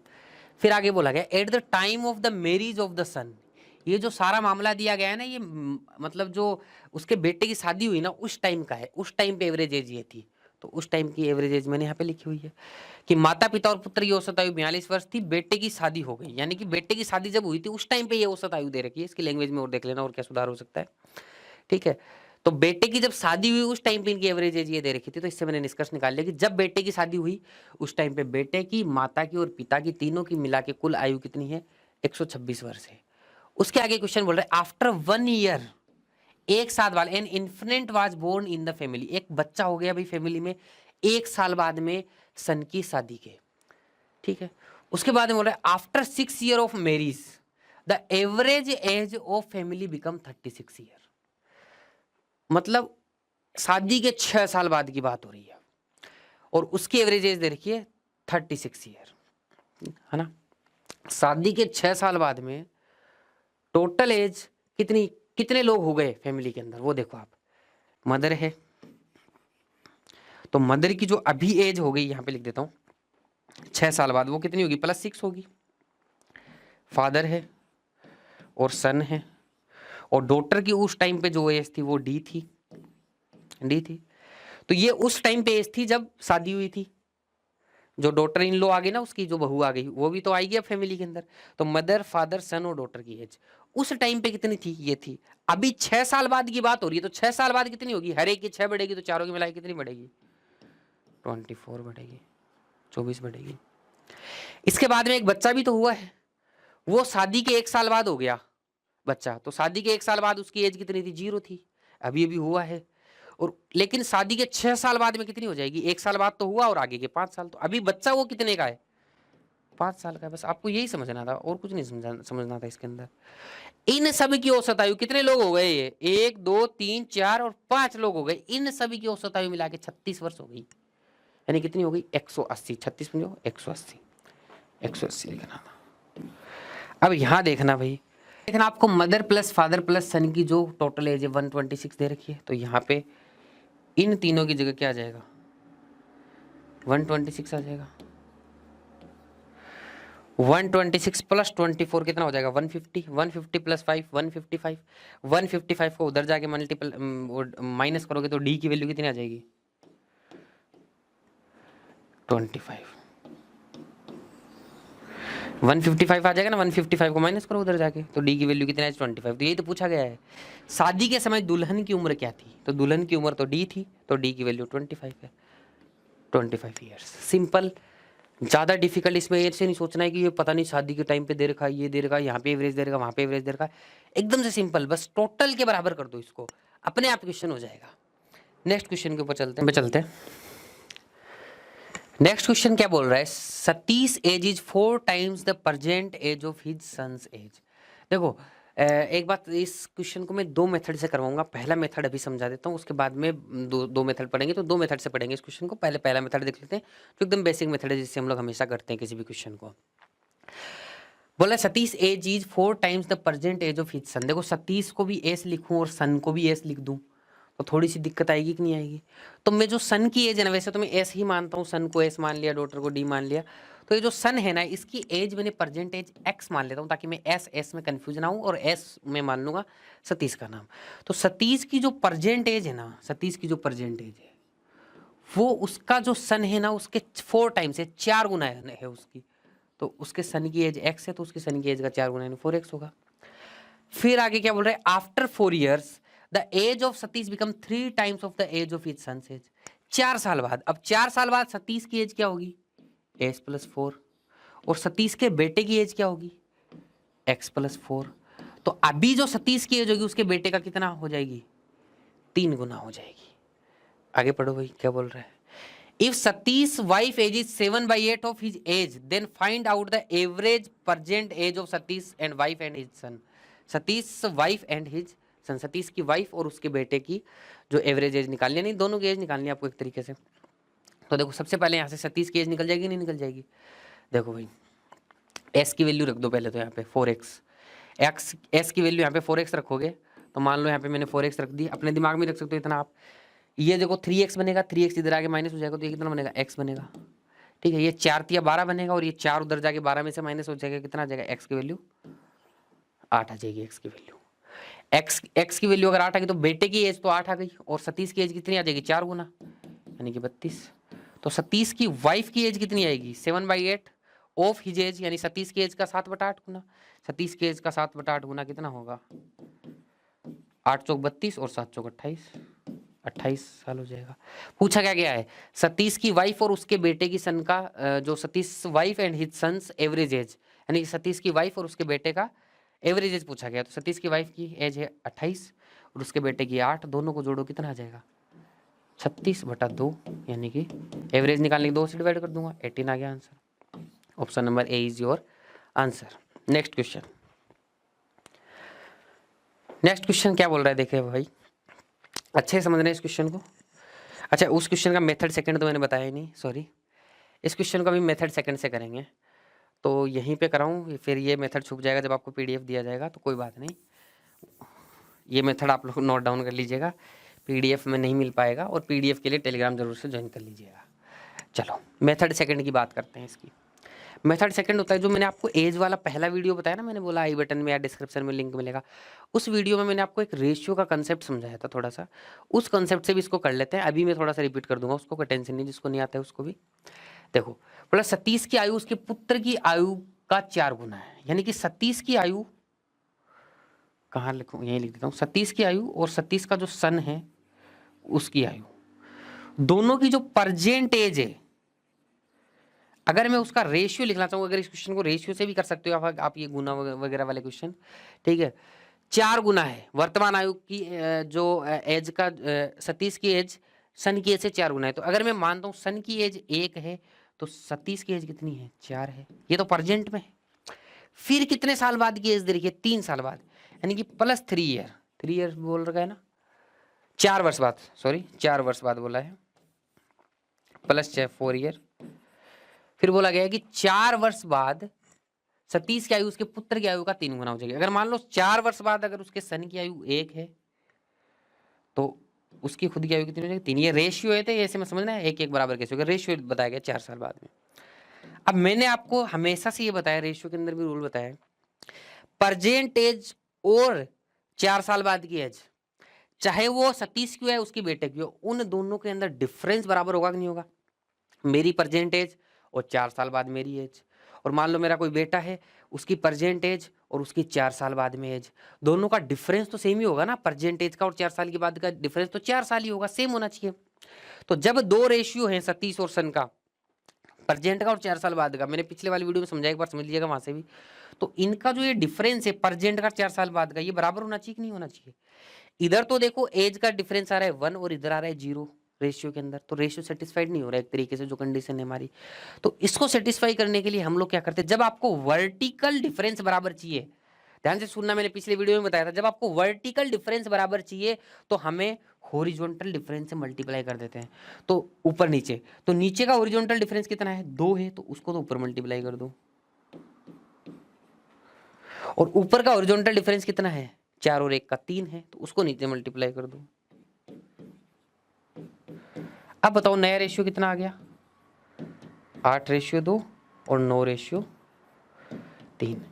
अब बताओ ये डिफरेंस दोनों का बराबर है कि नहीं है, 1 और 1। तो रेशियो के हिसाब से डिफरेंस कितना है, 1 है, लेकिन एक्चुअल में वो डिफरेंस कितना है बताओ भाई, 4 साल का है कि नहीं है। एक्चुअल में भाई प्रेजेंट एज और बाद की एज का डिफरेंस क्या होना चाहिए, 4 साल होना चाहिए। तो कितने से मल्टीप्लाई करूं, 4 से मल्टीप्लाई करूं। 4 से मल्टीप्लाई करूंगा तो 37 की प्रेजेंट एज कितनी निकल जाएगी, इसको भी 4 से मल्टीप्लाई होगा 37 की भी, तो 832। और उसके बेटे का रेशियो भी 4 से मल्टीप्लाई हो जाएगा, तो 4 दूनी 8, 8 से मल्टीप्लाई। डायरेक्ट रेशियो दिया हो तो और भी आसान हो जाता है क्वेश्चन, यहाँ तो मुझे रेशियो निकालना पड़ गया। तो 37 की एज निकल गई 32 और 8, 37 की एज अगर 32 निकल गई तो उसकी वाइफ की कितनी हो जाएगी, 7/8 मल्टीप्लाई बाई 32 यानी कि 28। उसकी वाइफ का और बेटे का एवरेज पूछा गया था, तो 8 और 28 को प्लस करोगे तो कितना आएगा 36, 36 को 2 से कर दो तो कितना आ जाएगा, फिर से 18 आ जाएगा। इस वाले कंसेप्ट को और भी ज्यादा डिटेल से पढ़ना है आप लोगों को तो पिछला वाला वीडियो देख लीजिएगा, और भी डिटेल में पढ़ाया हुआ है वहां पे। उम्मीद करता हूं समझ में आ रहा होगा। अब देखते हैं नेक्स्ट क्वेश्चन। देखो भाई क्वेश्चन क्या बोल रहे हैं, Shweta and Neha professes to tell their present age is 25 and 20 year. Shweta और नेहा अपनी वर्तमान आयु क्रमशः 25 और 20 वर्ष बताती है, मतलब झूठ बता रही है, बताते का मतलब यही हो गया, नहीं तो क्वेश्चन ऐसे बोल देता कि श्वेता और नेहा की वर्तमान आयु 25 वर्ष और 20 वर्ष है, वो बोल रहा है कि इतना बताती है, इसका मतलब एक्चुअल में उतना नहीं है, जो कि वास्तविक आयु नहीं है, जो कि क्वेश्चन में भी आगे बोला गया है कि नॉट ओरिजिनल एज बोला गया है क्वेश्चन। फिर 5 वर्ष पूर्व उनकी वास्तविक आयु का अनुपात 5:4 था। Ratio of their original age, मतलब जो एक्चुअल में एज है, बताने वाली एज नहीं, एक्चुअल जो एज है वो 5 साल पहले उनका जो रेशियो था वो 5:4 था। किसका, श्वेता और नेहा का। तो इसका मतलब मैं क्या लिख सकता हूं, श्वेता -5, श्वेता -5 एंड नेहा की 5 साल पहले एज, इन दोनों का रेशियो तो मुझे दे रखा है, कितना दे रखा है 5:4, 5:4। और जो उन्होंने झूठ बोला है उसके बारे में भी कुछ बोला नहीं है, तो उसका बाद में देखेंगे, जो भी झूठ बोला है उसके बारे में। आगे बोल रहा है sum of ages of both 5 year hence is 14/9% more than the sum of present age of both professed by them. मतलब जो उन्होंने बताया था उसका 400/9% ज्यादा है। देखना भाई 5 वर्ष बाद, यानी 5 वर्ष बाद की बात कर रहा है, उनकी आयु का योग उनके द्वारा बताई गई वर्तमान आयु के योग के 400/9% अधिक है। तो 5 वर्ष बाद में उनकी एक्चुअल आयु कितनी हो जाएगी, श्वेता प्लस नेहा, 5 वर्ष इसकी बढ़ेगी, 5 वर्ष इसकी बढ़ेगी, तो 5 वर्ष बाद एक्चुअल आयु ये हो जाएगी। ये भी मैंने एस और एन एक्चुअल आयु मानी है, उसकी ओरिजिनल, ऐसे नहीं कि जो बताया है वो माना है, 20 और 25 नहीं है, और 20 और 25 तो उन्होंने बताई हुई है। लेकिन वो बोल रहा है कि 5 साल बाद में श्वेता और जो नेहा है उनकी जो आयु होगी, जो ओरिजिनल आयु होगी, वो जो उन्होंने अभी बताई है ना प्रेजेंट में, उसका इतना प्रतिशत ज्यादा होगी। 400/9% का मतलब 4/9 होगा कि नहीं होगा, सीधी सीधी बात है। क्यों, देखो परसेंटेज हटाने के लिए 400/9 है, परसेंटेज हटाने के लिए 100 का भाग दूंगा कि नहीं दूंगा, डिवाइड बाई 100, तो 2 से 2 कट जाएगा, तो सिंपल सी बात है। तो मन में ही सोच लो, दोनों जीरो कट जाएंगे, तो 400/9% का सीधा सीधा मतलब क्या है, 4/9। तो जो उन्होंने वर्तमान आयु बताई है टोटल ने, दोनों ने जो गलत दावा किया है कि हम 25 साल और 20 साल की हैं, उसका 4/9 कितना होगा, तो दोनों को जोड़ो 45, 45 का 4/9 कितना होगा, 9×45 और ये 20, यानी कि अब उनकी आयु कितनी होगी, उन्होंने जो बताई थी उससे 20 ज्यादा होगी, यानी 65 होगी। मोर देन बोला है ना, तो 65 हो जाएगी। तो श्वेता प्लस नेहा, श्वेता ही है क्या, हाँ, प्लस नेहा की जो एज हो गई वो कितनी होगी, दोनों की मिला के 55। आगे देखो क्या मुझे यही बोला है कि नहीं बोला है, find the sum of their present original age, तो 55 आंसर हो गया। इसका कोई रोल ही नहीं था क्वेश्चन के अंदर, ये ऐसे ही दिया हुआ था आप लोगों को, ऐसे ही बड़ा सारा बना रखा था, क्वेश्चन में कुछ था ही नहीं। देखो इतना सा क्वेश्चन है, ऐसे ही दिखाने में ऐसा लग रहा है एग्जाम में आया हुआ क्वेश्चन है, दिखाने में ऐसा लग रहा है कि बहुत बड़ा सा क्वेश्चन, लेकिन है कुछ है नहीं क्वेश्चन के अंदर। 2 लाइन का क्वेश्चन है, ये लाइन किसने समझ ली, 4/9 करना था, कुछ भी नहीं था इसके अंदर। तो कई बार ऐसा भी होता है कि लैंग्वेज में ऐसा दिखाया जाता है कि क्वेश्चन बड़ा लंबा चौड़ा है, लेकिन होता नहीं है, उसके अंदर इतनी लंबी चौड़ी बातें नहीं होती हैं। तो इससे आप लोग निकाल सकते हो आराम से। अगर मान लो हो सकता है ये क्वेश्चन तो ऐसे पूछा गया, हो सकता है मान लो अभी जो एग्जाम में क्वेश्चन आए उसमें ऐसे थोड़ा सा मॉडिफाई कर ले एग्जामिनर, और आप लोगों से ये पूछ ले कि श्वेता और नेहा की अलग अलग एज बताओ, श्वेता की एज बताओ और नेहा की एज बताओ, तब पिक्चर में कौन आ जाएगा, ये वाला इक्वेशन आ जाएगा यहाँ पे। तो ये वाला इक्वेशन जब आ जाए, मान लो आप लोगों को नेहा की एज या श्वेता की एज कुछ भी पूछा गया हो, तो मान लेते हैं श्वेता की एज निकालो, तो नेहा के रूप में इसको लिख देता हूं मैं। तो श्वेता को मैं क्या लिख सकता हूँ यहाँ से 55 माइनस नेहा। तो इस इक्वेशन में मैं ये नेहा रख देता हूँ यहाँ पे, श्वेता की वैल्यू रख देता हूँ ताकि एन की वैल्यू आ जाए। एक वैल्यू को हटाना पड़ेगा हमें निकालने के लिए। तो यहाँ पे अगर मैं 55 माइनस एन करता हूँ तो ये 50 माइनस एन बन जाएगा कि नहीं बन जाएगा? यहाँ पे 55 माइनस माइनस 5 50 हो जाएगा प्लस का और माइनस एन, तो ये कितना हो जाएगा? 50 माइनस एन हो जाएगा। इतना आप दिमाग में भी सोच सकते हो। फिर देखो ये इधर जाएगा तो कितना बनेगा? 200। ठीक है, 200 बन जाएगा जब मैं माइनस 4n, इधर देखना 5n माइनस 25, 5n माइनस 25, ये टोटल देखो n को एक साइड लगोगे तो 9n बन जाएंगे और इधर बन जाएगा 225 बन जाएगा। तो n की वैल्यू क्या हो जाएगी? 9 दूनी 18, 9 पंजे 45। तो आपसे अगर पूछता कि नेहा और श्वेता की वास्तविक बतानी है आप लोगों को, वास्तविक प्रेजेंट, तो नेहा की 25 वर्ष है, तो नेहा बता कितनी रही है? नेहा 20 वर्ष बता रही है अपनी, 5 वर्ष का घपला किया है उसने। और नेहा अगर 25 वर्ष की है तो श्वेता कितने की होगी? 30 वर्ष की है। ठीक है, तो श्वेता कितने की बता रही थी खुद को? 25 वर्ष की, लेकिन एक्चुअल में कितने की है? 30 वर्ष की है। तो अगर आप लोगों से अलग अलग पूछा जाए तब ये वाली इक्वेशन आप लोगों की काम में आ जाएगी, इसको आप लोग यूज करके इसको निकाल सकते हो। चलो भाई, एक लास्ट क्वेश्चन, छोटा सा क्वेश्चन जो करा देता हूँ ऐसे ही, ताकि इसमें थोड़ा सा आप कैलकुलेशन में ज़्यादा ना उलझो। दिखने में ऐसा लगता है पता नहीं क्या कैलकुलेशन होगी, लेकिन होता कुछ नहीं है इसके अंदर। देखो बोला कि Aman is 125 of what is it was 10 years ago. एक व्यक्ति की वर्तमान आयु, यानी अमन है वो व्यक्ति, अमन की वर्तमान आयु 10 वर्ष पहले की आयु का 125% है। मान लेते हैं 10 वर्ष पहले अगर 100 आयु थी, 10 वर्ष पहले, 10 वर्ष पहले, तो प्रेजेंट में कितनी होगी? 125 होगी कि नहीं होगी? तो 10 वर्ष पहले अगर 100 थी तो प्रेजेंट में कितनी होगी? 125। तो डिफरेंस कितने का है? 25 का आ रहा है। लेकिन एक्चुअल डिफरेंस कितना है? ये तो परसेंटेज में है ना, लेकिन एक्चुअल डिफरेंस कितने का आ रहा है? 10 का आ रहा है। इसका मतलब 25 की वैल्यू कितना दे रखी है? 10 दे रखी है। और प्रेजेंट एज कितनी है? 125। वही पूछी गई आप लोगों से, व्यक्ति की वर्तमान आयु बताओ। प्रेजेंट एज 125 है ना, 25 की वैल्यू 10 है तो 125 की कितनी होगी? दोनों तरफ 5 से मल्टीप्लाई कर दो, 125 की वैल्यू कितनी हो जाएगी? 50 वर्ष। तो आपका आंसर आ जाएगा 50 वर्ष। ठीक है, इसी से निकल जाएगा ये आंसर। आगे वाले से भी निकल जाएगा, लेकिन इससे थोड़ी फ्रैक्शन में तो कैलकुलेशन थोड़ी सी टेढ़ी मेढ़ी हो जाएगी, तो इससे निकालने की जरूरत नहीं है। एग्जामिनर यही देखना चाहता था इस क्वेश्चन में आपसे कि भाई आप इस वाली कैलकुलेशन का यूज करो ताकि आपसे जल्दी से निकाल पाओ, सेकंड्स में निकाल पाओ। इस वाली कैलकुलेशन का यूज करोगे, दोनों से हो जाएगा, दोनों से, इस वैल्यू से भी हो जाएगा, इस से भी हो जाएगा। तो इसी से हो रहा है, दोनों यूज करने का जरूरत नहीं है, तो उससे करोगे थोड़ा टेढ़ा पड़ेगा। ठीक है, तो सीधी सी बात है। देखो एक बार फिर से मैं इसके अंदर बता देता हूँ कि आप लोगों को एक तरीके से ये दे रखा कि 25% की जो वैल्यू है ना वो आप लोगों की 10 वर्ष दे रखी है, तो 100% की वैल्यू कितनी हो जाएगी? 40 वर्ष। और 100% कब थी? 10 साल पहले। तो अभी कितनी हो जाएगी? 50 साल। ऐसे सोच लो इसका, तो आप देखते हैं आंसर कर सकते हो 50 वर्ष। तो उम्मीद करता हूँ थोड़ा सा जो लैंग्वेज में आपको प्रॉब्लम आती है, थोड़े से अच्छे लेवल के क्वेश्चन हम लोगों ने करने की कोशिश की है। आज हम लोग पार्टनरशिप कंप्लीट करेंगे, टॉपिक जो हमारा अर्थमेटिक का है। 1 या 2 मार्क्स का किसी भी एग्जाम के अंदर आप लोगों से क्वेश्चन पूछे जा सकते हैं, चाहे वो प्री हो चाहे मेंस हो, दोनों ही जगह पे इसके क्वेश्चंस आप लोगों से पूछे जा सकते हैं। देखो पार्टनरशिप जो टॉपिक होता है, पार्टनरशिप किस में होती है? बिजनेस के अंदर कोई पार्टनरशिप होती है, कोई भी काम कर रहे होते हैं उसके अंदर पार्टनरशिप होती है। तो फॉर एग्जाम्पल जो भी पार्टनरशिप में प्रॉफिट होता है, सारा मामला उसी का तो होता है कि प्रॉफिट किसको कितना मिलेगा, या फिर उसी के अंदर तो साझेदारी के क्वेश्चंस बनेंगे कि भाई किसको कितना प्रॉफिट मिला। तो अब आप खुद से ये बात सोचिए कि भाई प्रॉफिट किसके ऊपर डिपेंड करता है? प्रॉफिट जो जितना इन्वेस्टमेंट लगाए, जितना ज्यादा इन्वेस्टमेंट उतना ज्यादा उसका प्रॉफिट में हिस्सा होगा। अब ऐसे थोड़ी होता है कि मैं जैसे आज कुछ अमाउंट 10 लाख रुपए किसी बिजनेस में लगा दूं और अगले दिन उसको वापस निकाल लूं उस बिजनेस में थे, तो मुझे उतना प्रॉफिट थोड़ी मिलेगा। तो इन्वेस्टमेंट के साथ में टाइम भी वैल्यूएशन करता है कि भाई कितने टाइम के लिए हम लोग वो पैसा लगा रहे हैं। जहाँ पे टाइम नहीं दिया गया होता है वहाँ पे हम मान लेते हैं कि भाई सेम टाइम के लिए ही पैसा लगाया गया है, दोनों जो भी पार्टनर है, 2 या 3 पार्टनर। तो इस तरीके से हमारे एक ओवरऑल बात समझ में आती है कि जो प्रॉफिट होता है पार्टनरशिप में वो इन्वेस्टमेंट और टाइम के ऊपर डिपेंड करता है। अब किस तरीके से डिपेंड करता है वो भी हम लोग देख लेते हैं। जैसे प्रॉफिट होता है, प्रॉफिट जितना ज़्यादा इन्वेस्टमेंट उतना ज़्यादा प्रॉफिट होगा, यानी कि इन्वेस्टमेंट प्रॉफिट के डायरेक्टली प्रोपोर्शनल होता है। जितना ज़्यादा टाइम के लिए पैसा लगाया जाएगा उतना ही ज़्यादा उसको प्रॉफिट मिलेगा। इसका मतलब टाइम के लिए डायरेक्ट प्रोपोर्शनल होता है।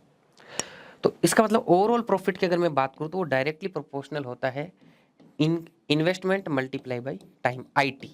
बस आपको एक वर्ड ध्यान रखना है कि प्रॉफिट का जो रेशियो होता है वो क्या होता है, IT होता है बस। और एक दूसरी बात आपको ये ध्यान में रखनी है, किसी भी क्वेश्चन को सोल्व करते टाइम एक ही अप्रोच लगानी है आप लोगों को कि मुझे कैसे भी करके प्रॉफिट का रेशियो चाहिए। क्या चाहिए मुझे, प्रॉफिट का रेशियो चाहिए। अब प्रॉफिट का रेशियो कैसे निकलेगा, मान लेते हैं कोई भी बंदा है A, उसने I1 इन्वेस्टमेंट T1 टाइम तक किया। कोई बंदा B है, उसने I2 इन्वेस्टमेंट T2 टाइम तक किया। तो profit of A ratio profit of B is equal to I1 multiply by time 1 ratio investment second multiply by time 2, यही होगा रेशियो। भाई इन दोनों का इन्वेस्टमेंट टाइम को मल्टीप्लाई कर दिया तो ये प्रॉफिट का रेशियो हो जाएगा। अब आपको कई बार प्रॉफिट का रेशियो दिया गया होगा, कई बार प्रॉफिट का रेशियो आप लोगों को निकालना होगा। कुछ भी करो, चाहे दिया होगा तो भी आपको प्रॉफिट का रेशियो निकालना है। तो अब आपको बेसिकली क्या करना होता है, दो टाइप के क्वेश्चन आएंगे। पहला टाइप का ये क्वेश्चन होगा जिसमें आपको प्रॉफिट निकालना होगा, तो आप इस तरीके से रेशियो निकाल के सिंपली कर लोगे। ठीक है, प्रॉफिट निकाला, रेशियो में डिवाइड करके रेशियो से कैलकुलेशन कर लिया आगे। कई बार क्या होगा, हमें इन्वेस्टमेंट नहीं दिया गया होगा, टाइम नहीं दिया गया होगा, वो निकालना होगा, तो आपको सिंपली कुछ नहीं करना है। वैसे क्वेश्चन के अंदर आपको प्रॉफिट का रेशियो ऑलरेडी दिया गया होगा, तो आपको कुछ नहीं करना है, इस रेशियो को प्रॉफिट के रेशियो के बराबर कर देना है बस। अपने आप क्वेश्चन का आंसर आ जाएगा। जो बातें समझ में आ गई ठीक है, बाकी हम लोग क्वेश्चन से समझेंगे। एकदम से बेसिक से क्वेश्चन से स्टार्ट करेंगे और धीरे धीरे क्वेश्चन का लेवल बढ़ाएंगे ताकि एक एक चीज आपको समझ में आती चली जाए। पहला क्वेश्चन आते हैं, एकदम बेसिक क्वेश्चन है और इसको समझने की कोशिश करते हैं। देखो भाई, क्वेश्चन बोल रहा है कि 48,000 के इन्वेस्टमेंट के साथ ए ने एक व्यापार से शुरू किया। A started a business with Rs 48,000। After 3 months B joined him with 64,000 and after another 6 months he joined then with 96,000. At the end of the year they get net profit of 85,000. What is the share of C? तो आपको कुछ भी नहीं करना है, simple सा आपके दिमाग में एक ही थॉट चलना चाहिए कि मुझे ABC के प्रॉफिट का रेशियो निकालना है कैसे भी करके। ABC के प्रॉफिट का रेशियो निकाल लिया, वहीं पे क्वेश्चन सोल्व हो जाएगा। ठीक है, तो सबसे पहले ए ने 48,000 रुपीज लगाया। पता वही कितने टाइम के लिए ए ने लगाया, ए ने तो 12 महीने तक ही लगा दिया। 12 मंथ का हो रहा है ना पूरा पूरा मामला, एक साल का, साल के अंत में बोल रहा है। ठीक है, तो ए ने पूरे 12 महीने के लिए इन्वेस्टमेंट लगाया, क्योंकि ए ने बीच में अपना इन्वेस्टमेंट कहीं पे भी टच नहीं किया, कहीं पे भी छेड़ा नहीं है। बी के इन्वेस्टमेंट की बात करते कि 3 महीने के बाद भी आया है 64,000 रुपीज के साथ में। यानी कि जो बी का इन्वेस्टमेंट है वो कितने टाइम तक, वो 3 महीने बाद आया है, तो अगले 9 महीने तक उसका पैसा रहेगा बिजनेस के अंदर। भाई 3 महीने ही मल्टीप्लाई मत कर देना, 3 महीने तक पैसा रहना और 3 महीने बाद आने में बहुत फर्क होता है। 3 महीने बाद आया मतलब बिजनेस स्टार्ट हो गया, वो 3 महीने बाद आ गया, और बिजनेस चल रहा है 12 महीने तक, तो उसका पैसा बिजनेस में कितने टाइम तक रहा, 9 महीने तक रहा। तो उसका जो पैसा था 64,000 rupees,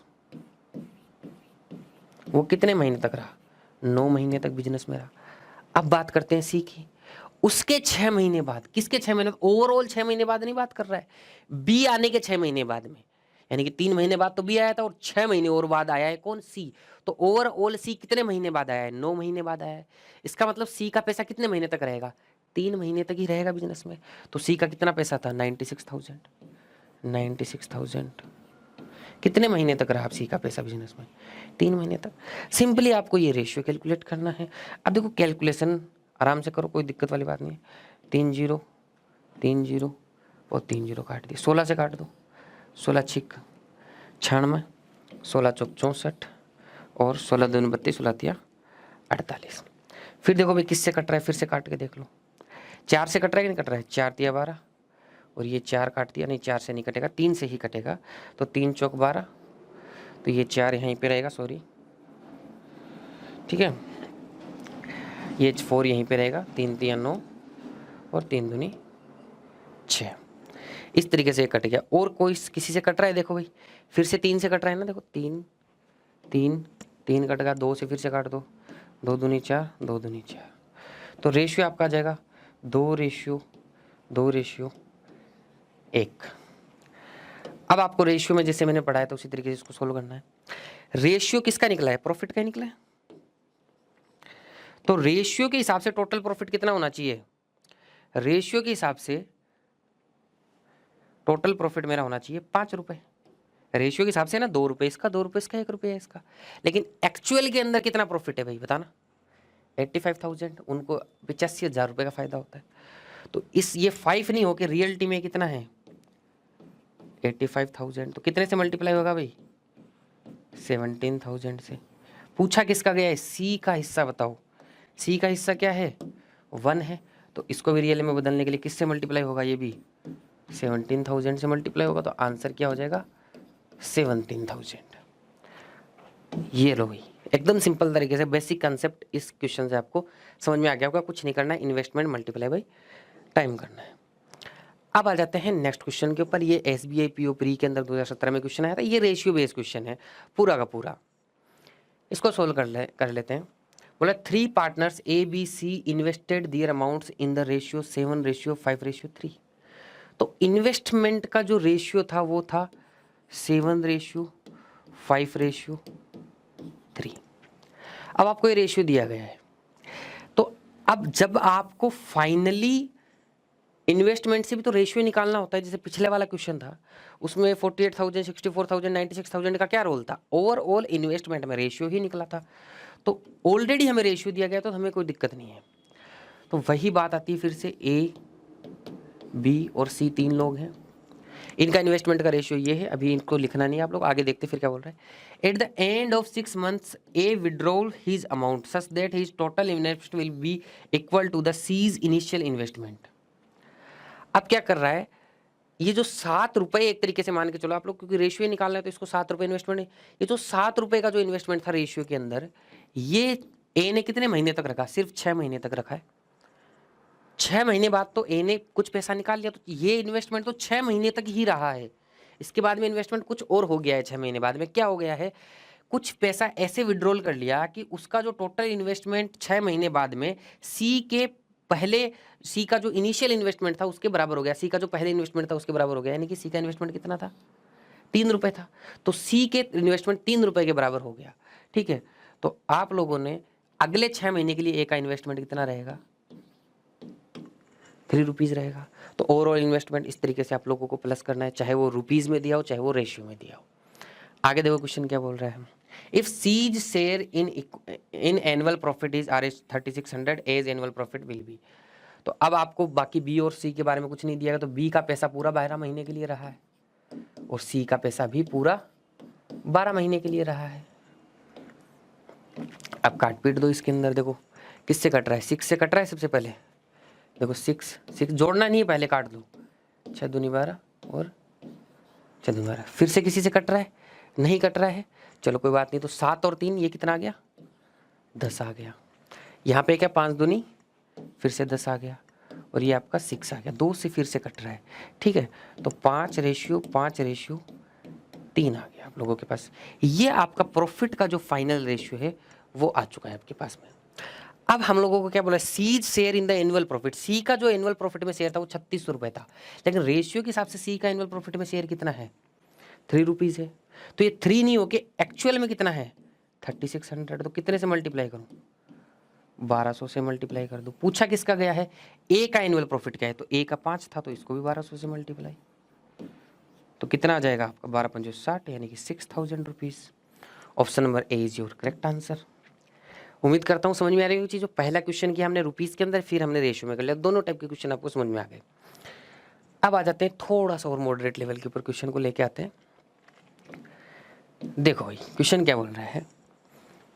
A and B enter into a partnership by investment Rs 12,000 and 16,000। A और बी 12,000 और 16,000 के साथ में आते हैं किसी बिजनेस में respectively. After 4 months B withdrew Rs 6,000 and A invested Rs 5,000 more. 4 महीने बाद में बी ने तो 6,000 निकाल लिए और ए ने 5,000 और डाल दिए। तो भाई देखो ए और बी का एक बार रेशियो निकाल के देखते हैं। ए का क्या रेशियो निकलेगा? ए ने शुरू में कितना डाला? 12,000 रुपये डाला। उसने 4 महीने बाद में मतलब ए ने और इन्वेस्टमेंट कर दिया कितना? 5,000 रुपये। 4 महीने बाद में 5,000 रुपये और इन्वेस्टमेंट कर दिया, तो बोला गया ए इन्वेस्ट Rs 5,000 मोर। ए ने 5,000 रुपये ज़्यादा इन्वेस्ट कर दिया, यानी कि ये जो 12,000 रुपये थे ये कितने महीने तक रहे ए के बिजनेस में? सिर्फ 4 महीने तक रहे। उसके बाद तो उसका इन्वेस्टमेंट चेंज हो गया। ये लो।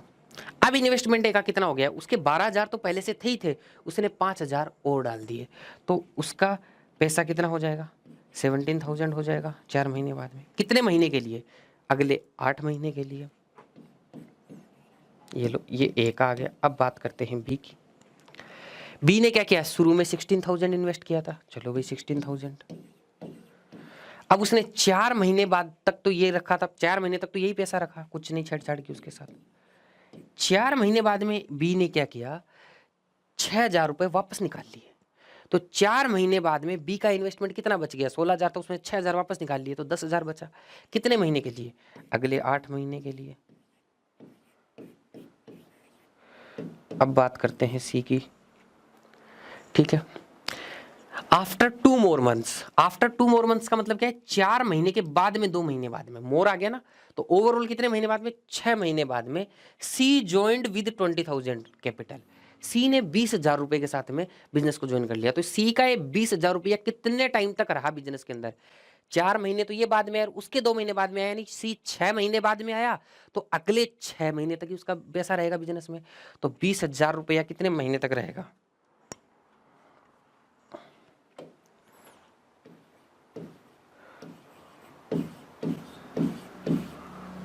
कितने महीने तक रहेगा, 6 महीने, 6 मंथ तक रहेगा, अगले 6 महीने तक ही रहेगा। चलो दिख रहा होगा, उम्मीद करता हूँ कट नहीं रहा होगा उधर से कुछ भी।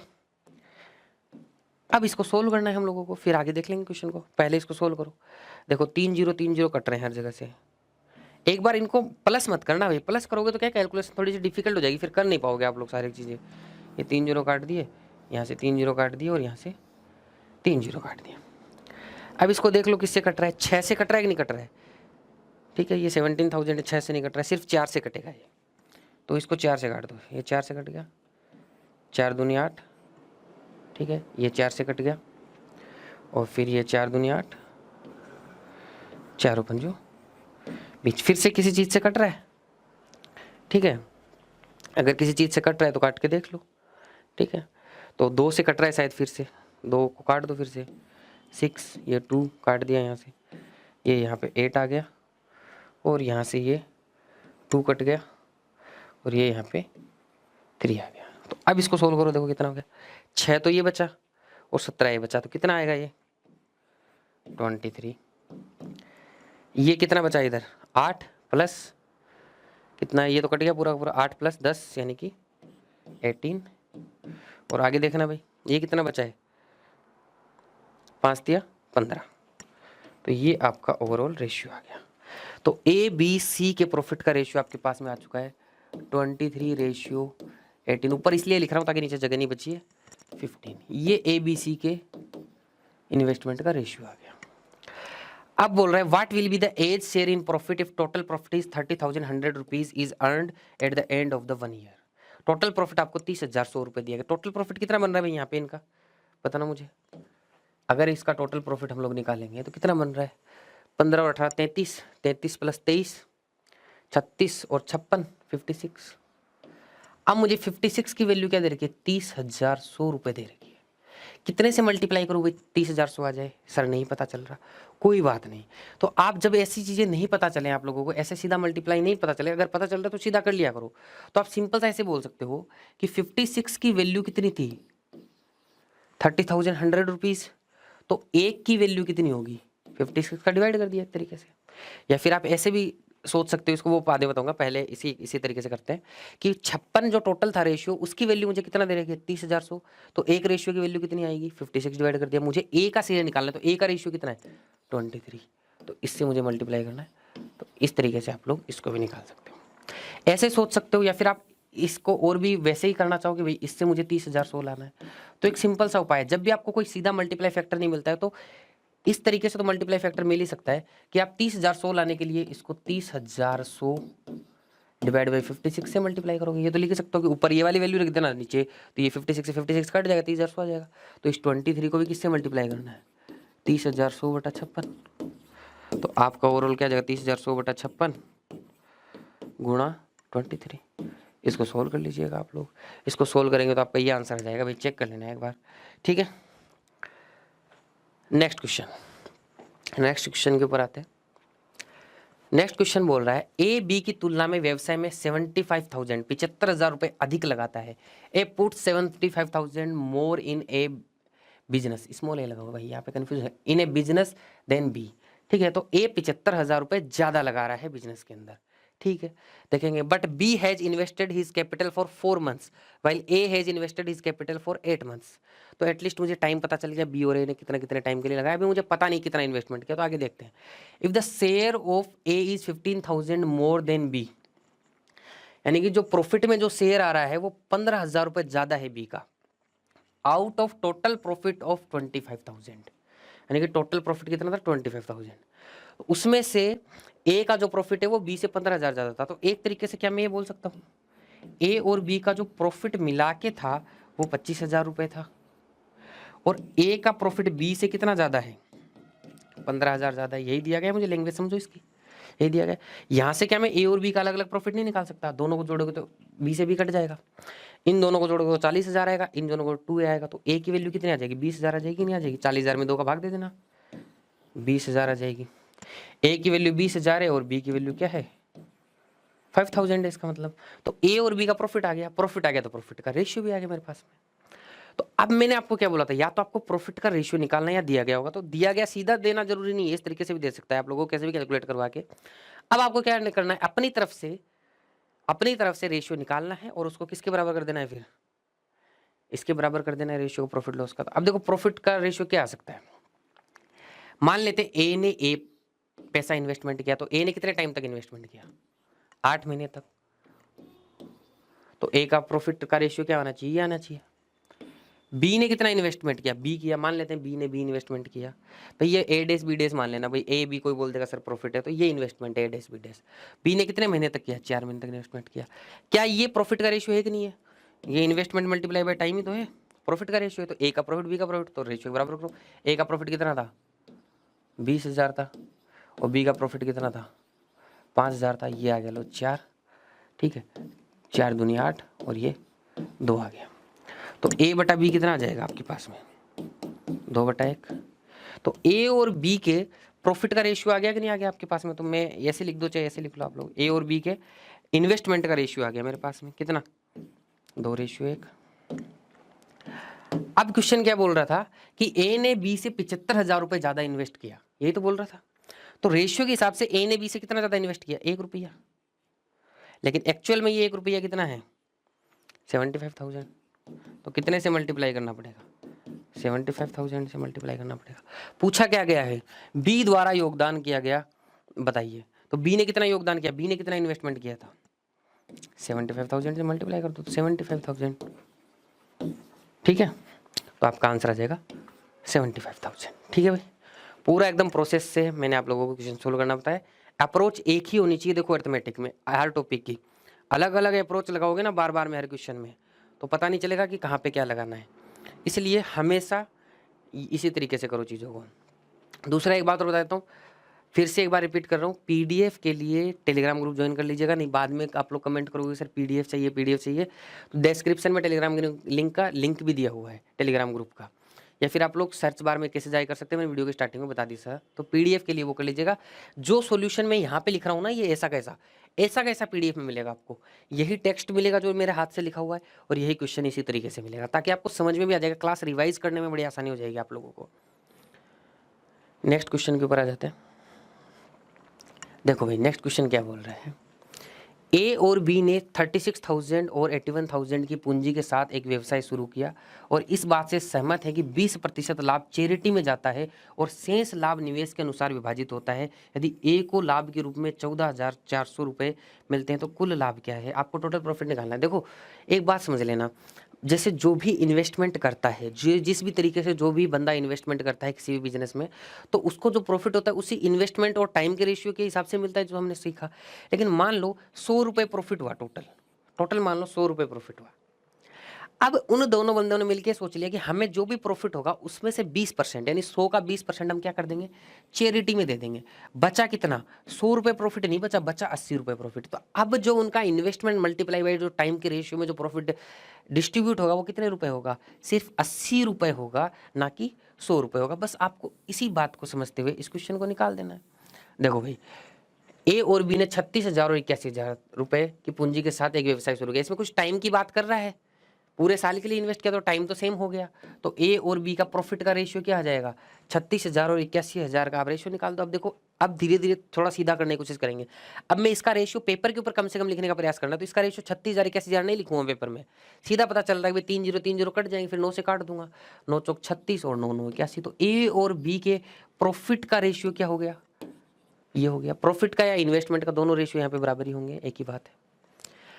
अब यहाँ पे टोटल पैसा कितना हो गया, 13 रुपए हो गया। ये 13 रुपए क्या होना चाहिए, प्रॉफिट होना चाहिए। लेकिन ये 13 रुपए टोटल प्रॉफिट है क्या, बताओ, ए और बी को जो मिलने वाला नहीं, ये तो आप लोगों का प्रॉफिट का 80% ही तो है, क्योंकि 20% तो आपको चैरिटी करना है। अगर मैं मान लेता हूं कि मैंने 13 रुपए ए और बी में 4:9 में बांट दिए, तो मैंने कितना परसेंट उनके अंदर बांटा प्रॉफिट का, 80% ही तो बांटा है। तो मुझे 80% का ये वैल्यू दिया गया है। यदि ए को लाभ के रूप में 14,400 रुपए मिलते, तो ए को अगर मान लेते हैं लाभ के अंदर 14,400 मिलते हैं, तो कितने से मल्टीप्लाई करूंगा, 4 तिया 12, 3600 से मल्टीप्लाई कर लूंगा। तो ए और बी दोनों को जो मिला के जो पैसा मिला है प्रॉफिट का, वो कितना हो गया, 3600 से मल्टीप्लाई कर दो इसको, देखो 00, 13 पंजे 83 78, हासिल लगी 7, 13 तेरह 39 और 7 46, तो 46,800 रुपए हो गए। 46,800 रुपए आप लोगों के हो गए। कौन सा पैसा है, क्या ये टोटल प्रॉफिट है? अगर मान लो मैं ये वाला आंसर टिक कर देता हूं, तो क्या मेरा ये सही आंसर है? इसके अंदर एक ई ऑप्शन और रख लेना, नन ऑफ दीज। क्या ये 46,500 मेरा सही आंसर है? और कई बार मैं जल्दबाजी में यही कर भी सकता हूं एग्जाम के अंदर, लेकिन ये बिल्कुल नहीं करना, ये आंसर नहीं है आपका। आपको सोचना क्या है कि जो पैसा ए और बी में बटा था वो है 46,800 रुपए, यही तो आएगा। ए और बी में जो पैसा बटा था वो आएगा इससे, और वो पैसा टोटल जो प्रॉफिट था उसका कितना था, 80% ही था। तो ये 46,800 वैल्यू मुझे दे रखी है ना, वो टोटल प्रॉफिट के 80% की वैल्यू दे रखी है। तो 1% की वैल्यू कितनी होगी, 80 से डिवाइड कर देना। और 100% की वैल्यू कितनी होगी, फिर 100 से मल्टीप्लाई कर दीजिएगा। बताओ भाई, समझ में आया कि नहीं आया? एक बार ध्यान से समझना इस चीज को, इसमें गलती मत करना, बस सीधा सही सोचना। इसको और भी बहुत तरीके से रेशियो से उलझा के कई जगह पे आपको इसका सॉल्यूशन मिलेगा बुक्स वगैरह में, लेकिन आपको सिंपल एक ही अप्रोच रखनी है कि भाई मुझे ये जो ए और बी आपस में पैसा बांटेंगे वो तो प्रॉफिट का 80% ही बांटेंगे। टोटल प्रॉफिट मुझे पूछा गया तो वो तो 100% ही तो आएगा। टोटल प्रॉफिट पूछा गया, ए और बी ने कितना लिया वो नहीं पूछा है मुझे, तो टोटल ओवरऑल प्रॉफिट पूछा गया है। तो 80% आपका ये है और 100% की वैल्यू आपको निकालनी है। सोल्व कर लो भाई, 0 0 काट दो, 8 5 40 है ना, फिर क्या आएगा इसके आगे देखना भाई, 8 5 40 68 बता, 8 8 64, फिर 8 5 40, 585 आ जाएगा, 100 से मल्टीप्लाई कर दो, 58,500 रुपये। ठीक है भाई, ये आपका आंसर हो जाएगा। ये आंसर है, ये आंसर में नहीं था तो नन ऑफ दीज आंसर हो जाएगा इसका। तो ये आंसर में इसलिए नहीं देता है कई बार कि कॉन्फिडेंस ना है कि यार मैंने सही किया है गलत किया है। तो कॉन्फिडेंस में रहना है अपने क्वेश्चन के ऊपर और इस तरीके से सॉल्व कर लेना है। ऐसे क्वेश्चन में बहुत लोगों को दिक्कत आती थी। अब इस ऐसी टाइप के क्वेश्चन को थोड़ा सा और अप लेवल लेके जाते हैं। इसमें देखो क्वेश्चन ने क्या बोला है, A and B started a business with ₹45,000 and 54,000 rupees. A is working partner and B is sleeping partner. Sleeping partner working partner का मतलब क्या होता है, ए काम कर रहा है और बी ने सिर्फ पैसा देके अपने घर चला गया। ठीक है, तो जो बंदा काम कर रहा है वो कुछ एक्स्ट्रा लेगा कि नहीं लेगा, वो देखो भाई उसको इन्वेस्टमेंट और टाइम के हिसाब से तो मिलना चाहिए, मिलना ही चाहिए। उसके साथ उसको काम करने का पैसा भी तो मिलेगा भाई, वो काम भी तो कर रहा है वहां पे। तो बस वर्किंग पार्टनर का मतलब ये होता है। A receive 25% of profit for managing the business and rest of profit divided according to their capital. Time का इसमें कोई चक्कर नहीं है, टाइम वही सेम है, तो टाइम का कोई चक्कर नहीं, सिर्फ इन्वेस्टमेंट के रेशियो में प्रॉफिट बढ़ जाएगा। अब देखो हुआ क्या इसके अंदर, जो भी बिजनेस में प्रॉफिट हुआ उसका 25% तो ले गया ए, सीधा सीधा काम करने का बोला गया ना 25%। बचा हुआ जो 75% था वही आप लोगों का ए और बी के इन्वेस्टमेंट के रेशियो में बटा है। ठीक है, तो टोटल प्रॉफिट जो पैसे के इन्वेस्टमेंट के रेशियो के प्रोपोर्शन जो बटा है ना पैसा, वो टोटल प्रॉफिट का सिर्फ 75% है, टोटल 100% नहीं। बस इसी बात को ध्यान में रखते हुए क्वेश्चन कर देना है हमें। इफ ए रिसीव्ड 60,000 रुपीज, अब यहाँ पे एक पॉइंट का ध्यान रखना है, इफ ए रिसीव्ड 16,000 रुपीज, तो इसमें क्या क्या शामिल है? इसमें दो चीजें शामिल है। एक तो वो 25% जो ए को मिला था वो भी है इसमें, प्लस उसके इन्वेस्टमेंट के हिसाब से जो उसका प्रॉफिट हुआ था वो भी है। दोनों चीजें ये 16,000 में है, बस ये वैल्यू वो है। बस चलो आगे चलते हैं, फिर कोई दिक्कत नहीं है। 16,000, अच्छा 16,000 मोर देन बोला गया है, तो 16,000 नहीं मिला, 16,000 ज़्यादा मिला है। 16,000 more than B, find the total profit made in business. लेकिन ए का जब हम लोग टोटल निकालेंगे ना प्रॉफिट, ए का जब हम लोग टोटल प्रॉफिट निकालेंगे तो वो 25% भी होगा, साथ में इन्वेस्टमेंट वाला भी होगा, दोनों उसके प्रॉफिट में ही आएंगे। ठीक है, अब इस क्वेश्चन को करते हैं। देखो सबसे पहले ए और बी का रेशियो निकालो प्रॉफिट का। तो अब हमें बार बार लिखने की जरूरत नहीं है। 45,000 और 45, 9 से कट जाएगा, 9 पंजे 45 और 9 54, तो 5:6 में प्रॉफिट का रेशियो आ गया। अब भाई टोटल प्रॉफिट कितना होना चाहिए? ये लो भाई 11 रुपए। ये 11 रुपए कौन सा रुपए है भाई? ये 11 रुपए वो रुपया है जो ए और बी के इन्वेस्टमेंट के हिसाब से बटा है। तो ये एक तरीके से कितना परसेंट है? 75% है। अगर 11 रुपए 75% है तो 1% कितना होगा? 75 डिवाइड बाई और मल्टीप्लाई बाई 100 इतना होगा। अब आप बोलोगे सर इसमें कैलकुलेशन करने में थोड़ी सी तकलीफ हो रही है, तो बड़ा आसान तरीका है। देखो 25 तिया 75 और 25 चौक 100। अब ऊपर वाली किसी वैल्यू के अंदर 3 का डिवाइड चला जाए तो मेरा पॉइंटों में नहीं जाएगा ना ये मामला, मैं आराम से इसी तरीके से कर लूंगा। तो आपने ये जो 11 माना है रेशियो, इसको तो और कुछ भी रेशियो को तो चेंज कर सकते हो। तो आप हमेशा एक काम किया करो, जब भी ऐसे चाहिए तो इस 11 को चेंज कर लो बस। ऐसे क्वेश्चन में 3 से मल्टीप्लाई कर दिया 3, और इधर भी 3 से मल्टीप्लाई कर दिया, तो इस रेशियो को मैंने 15 रेशियो 18 मान लिया। तो ये टोटल कितना हो गया? 33 हो गया। क्यों माना? क्योंकि मैंने ये करने के बाद मानो, ऐसे सपना थोड़ी आएगा 3 से मल्टीप्लाई करके मानेंगे। ये करने के बाद आपको पता लग जाएगा यार 3 से डिवाइड ज़्यादा मजा आ जाता तो कर लेते हैं। तो इस 11 की जगह मैं क्या मान लेता हूँ? उसको 33 मान लेता हूँ, 3 से मल्टीप्लाई, तो ये 3 इससे कट जाएगा इस बार। तो इसका मतलब ओवरऑल प्रॉफिट क्या होना चाहिए? 44 रुपये। लेकिन जब ये 44 रुपये आए तो अभी ए और बी का टोटल मिला के जो प्रॉफिट है, जो इनके इन्वेस्टमेंट के हिसाब से बटा है, वो कितना है? 33 रुपये है। बस कोई दिक्कत नहीं है मुझे। ठीक है, अब मुझे बताओ इस 44 रुपीज़ का 25% कितना है? 25%, टोटल का 25% लेगा ना वो, टोटल प्रॉफिट तो ये निकला है, इसका 25% है 11 रुपीज़। ठीक है, अब बताओ ए को कितना मिला टोटल मिला के और बी को कितना मिला। अब हम लोग एकदम लास्ट वाले प्रॉफिट की बात कर रहे हैं। ए को 11 रुपये तो ये मिल गया अपने बिजनेस के लिए कि भाई काम करने के लिए, और इन्वेस्टमेंट के हिसाब से कितना मिला? 15 रुपये मिला। तो 11 और 15 कितने हो गए? 26। तो ए को भाई साहब 26 रुपये मिल गए आपके। बी को कितना मिला? बी तो स्लीपिंग पार्टनर था, बी को तो इन्वेस्टमेंट के हिसाब से 18 रुपये मिल गए। ये लो, इन दोनों के बीच में कितना डिफरेंस है भाई?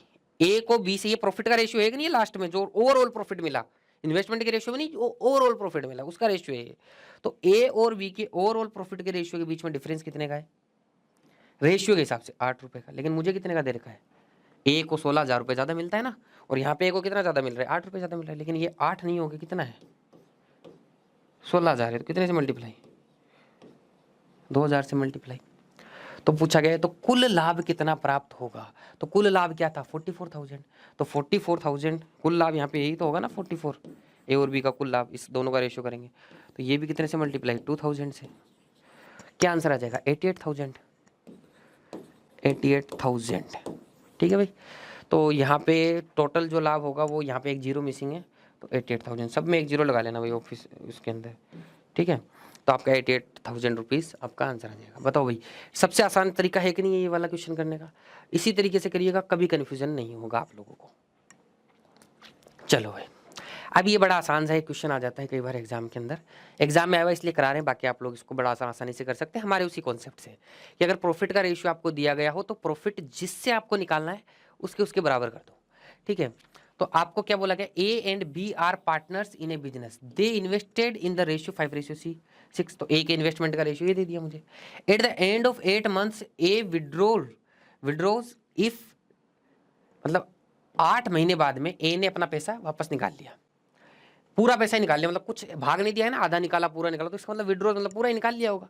ठीक है, आपको जब बोला नहीं जाता कितना निकाला तो पूरा ही निकाल लिया, फिर विड्रॉ मतलब अपना पैसा निकाल लिया। ए ने निवेश की गई राशि वापस ले लेता है, मतलब पूरी राशि वापस ले ली। ठीक है, if they received profits in the ratio 5:9, find how long बीज इन्वेस्टमेंट वाज यूज्ड। तो बी ने कितने टाइम तक इन्वेस्टमेंट किया। अब मुझे बताओ, ए का आपको तो प्रॉफिट के रेशियो के बराबर करना है ना। मैंने बोला है हमेशा प्रॉफिट के रेशियो के बराबर कर दो। प्रॉफिट का रेशियो अगर दिया गया है तो उसके बराबर कर दो, आपने जो निकालना है। तो ए का इन्वेस्टमेंट क्या था, 5 रुपए था रेशियो के हिसाब से, कितने टाइम तक, 8 महीने तक। बी का इन्वेस्टमेंट क्या था, 6 रुपए, कितने टाइम तक, नहीं दिया गया तो टी टाइम तक, बात खत्म। तो अगर आपको प्रॉफिट का रेशियो नहीं दिया गया तो निकालो, उससे क्वेश्चन होगा।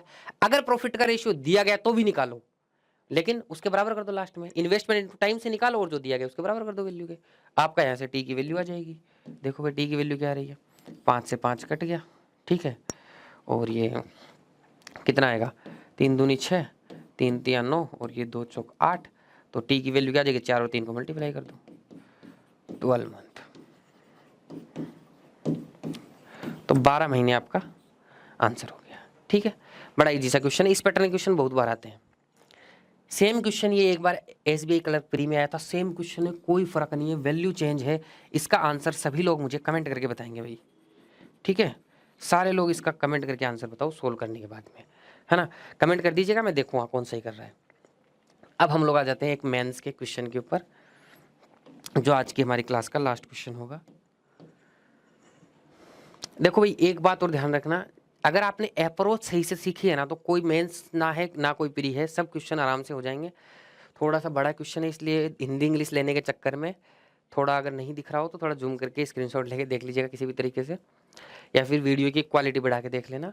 हो सकता है देखने में दिक्कत आए थोड़ा सा, लेकिन अब इसको सोल्व करते हैं हम लोग। देखो क्वेश्चन क्या बोल रहा है, क्वेश्चन बोल रहा है A B and C invested 900, 1600 and 700 respectively in the business venture.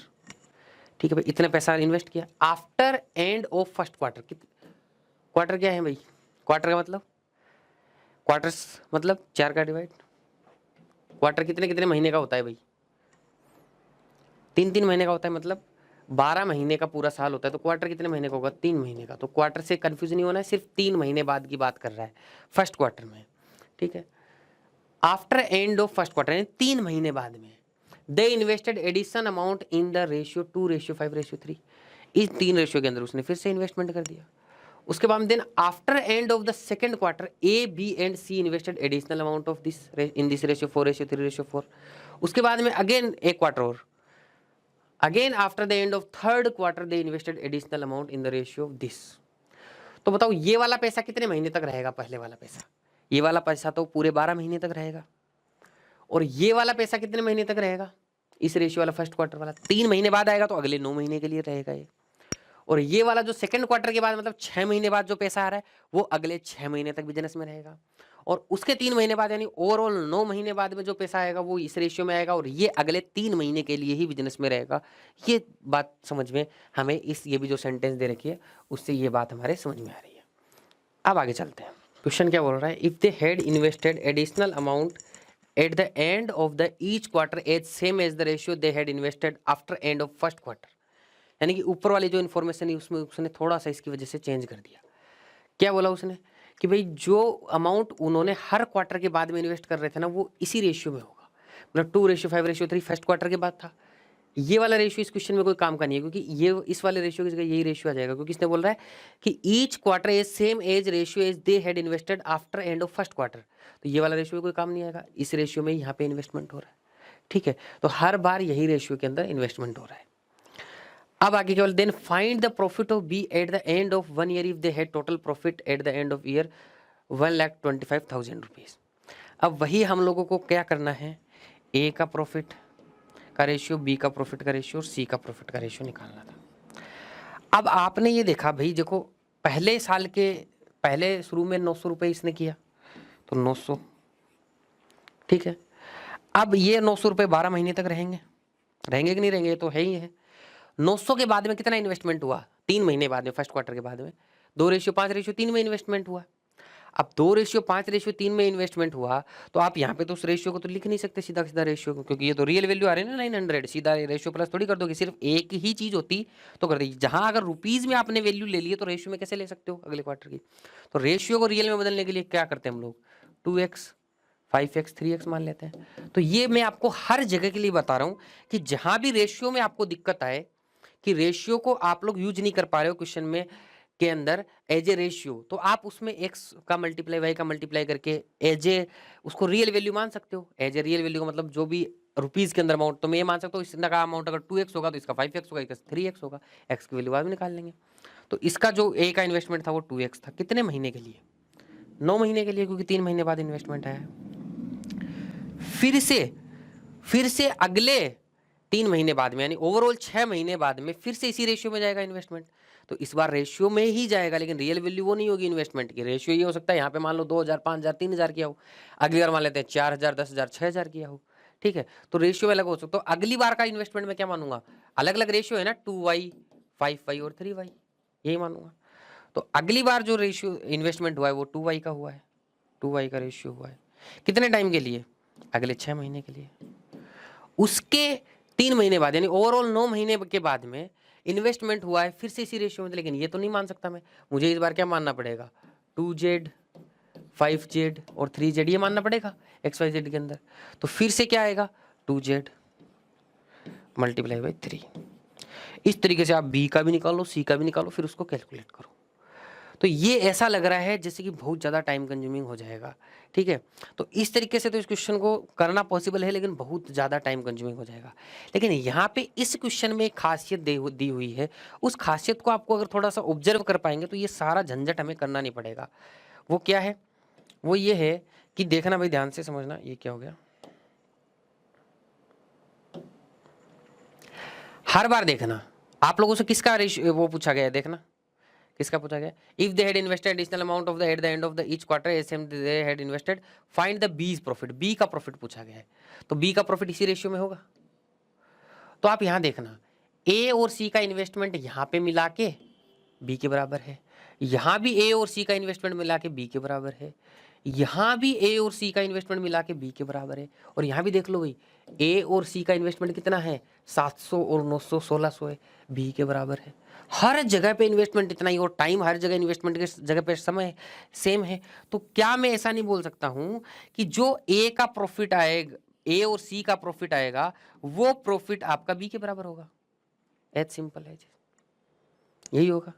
ए और सी का जो प्रॉफिट होगा वो बी के बराबर आएगा। तो यहां से ए और सी का प्रॉफिट और बी के बराबर प्रॉफिट यानी आधा आधा प्रॉफिट होगा। ए और सी को आधा प्रॉफिट मिलेगा, बी को आधा प्रॉफिट मिलेगा। तो सीधा सीधा आंसर था 1,25,000 का आधा क्या होगा? 62,500 रुपए। ये आ जाएगा आंसर, सीधा सीधा आधा कर दो आप लोग। नहीं समझ में आया तो फिर से इक्वेशन से देख लो। ये तो बात समझ में आ गई होगी, ए और सी का जो प्रॉफिट होगा वो बी के प्रॉफिट के बराबर होगा। मतलब ऑब्जर्वेशन से। क्या ऑब्जर्वेशन? ए का पैसा लगाया गया, बी का सी का पैसा लगाया गया, दोनों का पैसा लगा के मिला के किसके बराबर है? बी के बराबर है। यहाँ पे भी सेम, इसी रेशियो में सेम, इसी रेशियो में सेम, फिर से सेम। तो ये भी सब आपको लिखने की जरूरत नहीं थी, आपको यहीं देख के समझ जाना चाहिए था इस चीज़ को कि भाई 900 और 700 बराबर है 1600 के। फिर हर बार इसी रेशियो में पैसा इन्वेस्टमेंट हो रहा है। क्वेश्चन ने चेंज कर दिया ना कि भाई ये रेशियो तो काम ही नहीं ले रहा है, ये क्वेश्चन बोला हर बार इसी में हो रहा है, इसी में हो रहा है। तो इसका मतलब इन दोनों रेशियो का सम इसके बराबर आ रहा है। तो हर बार ए और सी का इन्वेस्टमेंट मिला के बी के इन्वेस्टमेंट के बराबर आ रहा है। तो इसका मतलब ए और सी का जो प्रॉफिट होगा, तो सीधा सीधा एक तो दिमाग से आप सोच सकते हो कि ए और सी का प्रॉफिट बी का प्रॉफिट, यानी कि आधा इनको मिल जाएगा, आधा इसको मिल जाएगा। अब इनको कितना कितना मिलेगा मुझे नहीं पता, लेकिन बी को तो आधा मिल ही जाएगा ना। बी का पूछा था 62,500 रुपये। फिर भी नहीं समझ में आया तो यहाँ से एक इक्वेशन बना लो। इक्वेशन कैसे? ए प्लस सी बराबर बी हो जाएगा, तो ए प्लस सी माइनस बी बराबर 0 आ जाएगा कि नहीं आ जाएगा? और यहाँ से मैं क्या बोल सकता हूँ? ए प्लस सी प्लस बी कितना आ जाएगा? ए प्लस सी प्लस बी कितना आ जाएगा? कितना था टोटल प्रॉफिट? 1,25,000। इक्वेशन बनाए कर लो चाहे। 1,25,000 है तो देखो भाई, बी को निकालना है तो ए और सी को हटाना, तो ये माइनस के प्लस के, देखो दोनों कट जाएंगे जोड़ोगे तब, ठीक है। तो ये बी इज इक्वल टू क्या आ जाएगा? 2b is equal to 1,25,000। इसका बी का निकालना है तो इसमें 2 का ले जाके भाग दे देना, तो 62,500 आंसर आ जाएगा। तो इस तरीके से ऑब्जर्वेशन का क्वेश्चन था। ऑब्जर्व जिसने कर लिया उसने बड़ा आसानी से निकाल लिया। अब इसी क्वेश्चन का नेक्स्ट पार्ट में करा रहा हूँ। इसी क्वेश्चन, अरे मिटा दिया क्या मैंने, रुक जाओ, इसको दोबारा से लेके आते हैं ताकि ये पीडीएफ में आ जाए। आपके नहीं आ पाएगा भाई, ठीक है। तो इसका जो आंसर था वो आप लोग ध्यान में रख लीजिएगा, ये पीडीएफ में इसका सॉल्यूशन नहीं मिल पाएगा क्योंकि मैंने इसको हटा दिया था सॉल्यूशन को। चलो अब आ जाते हैं, इसका नेक्स्ट क्वेश्चन है, उसी पार्ट का नेक्स्ट क्वेश्चन है, उसकी आधी इन्फॉर्मेशन पीछे, ये आगे क्वेश्चन है। ये बोल रहा है यदि एक वर्ष में ए और बी द्वारा कुल निवेश की गई राशि 9,000 रुपए तथा बी और सी द्वारा निवेश की गई कुल राशि का 10,500 रुपए है, तो केवल दूसरी तिमाही में उन सभी द्वारा निवेश की गई कुल राशि ज्ञात कीजिए। कोई दिक्कत वाली बात नहीं है। ए और बी द्वारा कुल निवेश की गई राशि 9,000 है, तो ए ने देखो कितनी राशि निवेश की है, ए ने 900 रुपए और 1,600 रुपए, तो ए और बी ने मिला के पहले तो कितना निवेश की है, 2,500 रुपए निवेश की है ए और बी ने मिला के। पूरे ईयर की बात कर रही है, एक वर्ष में। तो आगे चले जाओ, आगे चलते जाओ। इस रेशियो को मैं एक्स में मानूंगा, इस रेशियो को मैं वाई में मानूंगा, रियल वैल्यू में इसको जेड में मानूंगा। तो यहाँ पे ए और बी ने टोटल मिलाई कितनी राशि इन्वेस्ट की, 7x, फिर यहाँ पे 7y और यहाँ पे 13z। तो टोटल इन्वेस्टमेंट कितना हो गया, plus 7x plus 7y plus 13z, और ये कितना दिया हुआ है आपको, 9,000 रुपए। ये देखो बेसिक लैंग्वेज के क्वेश्चन आए हुए हैं ये मेन के अंदर, बस आपको कुछ नहीं करना था, यही देखना था बस। अब बोला बी और सी द्वारा निवेश की गई राशि 10,500 है। बी और सी का निवेश कितना है भाई, 1,600 और 700 रुपए, कितना है ये, कितना हो जाएगा ये 2,300। तो 2,300 तो ये हो गया भाई, प्लस आगे देखो बी और सी का, बी और सी का अगर देखो तो 8x यहाँ पे आ गया, ठीक है, बी और सी का 8x और 7y और 13z, 8x 7y और 13z is equal to 10,500 rupees. ये दोनों का आप लोगों को दिया गया। आगे बोल रहा है तो केवल दूसरी तिमाही में उन सभी द्वारा निवेश की गई कुल राशि ज्ञात कीजिएगा। Find the total amount of invested bye all of them only second quarter, second quarter में। अब मुझे बताओ सेकंड क्वार्टर कौन सा था, उसमें तो सेकंड क्वार्टर थर्ड क्वार्टर बोलना नहीं है।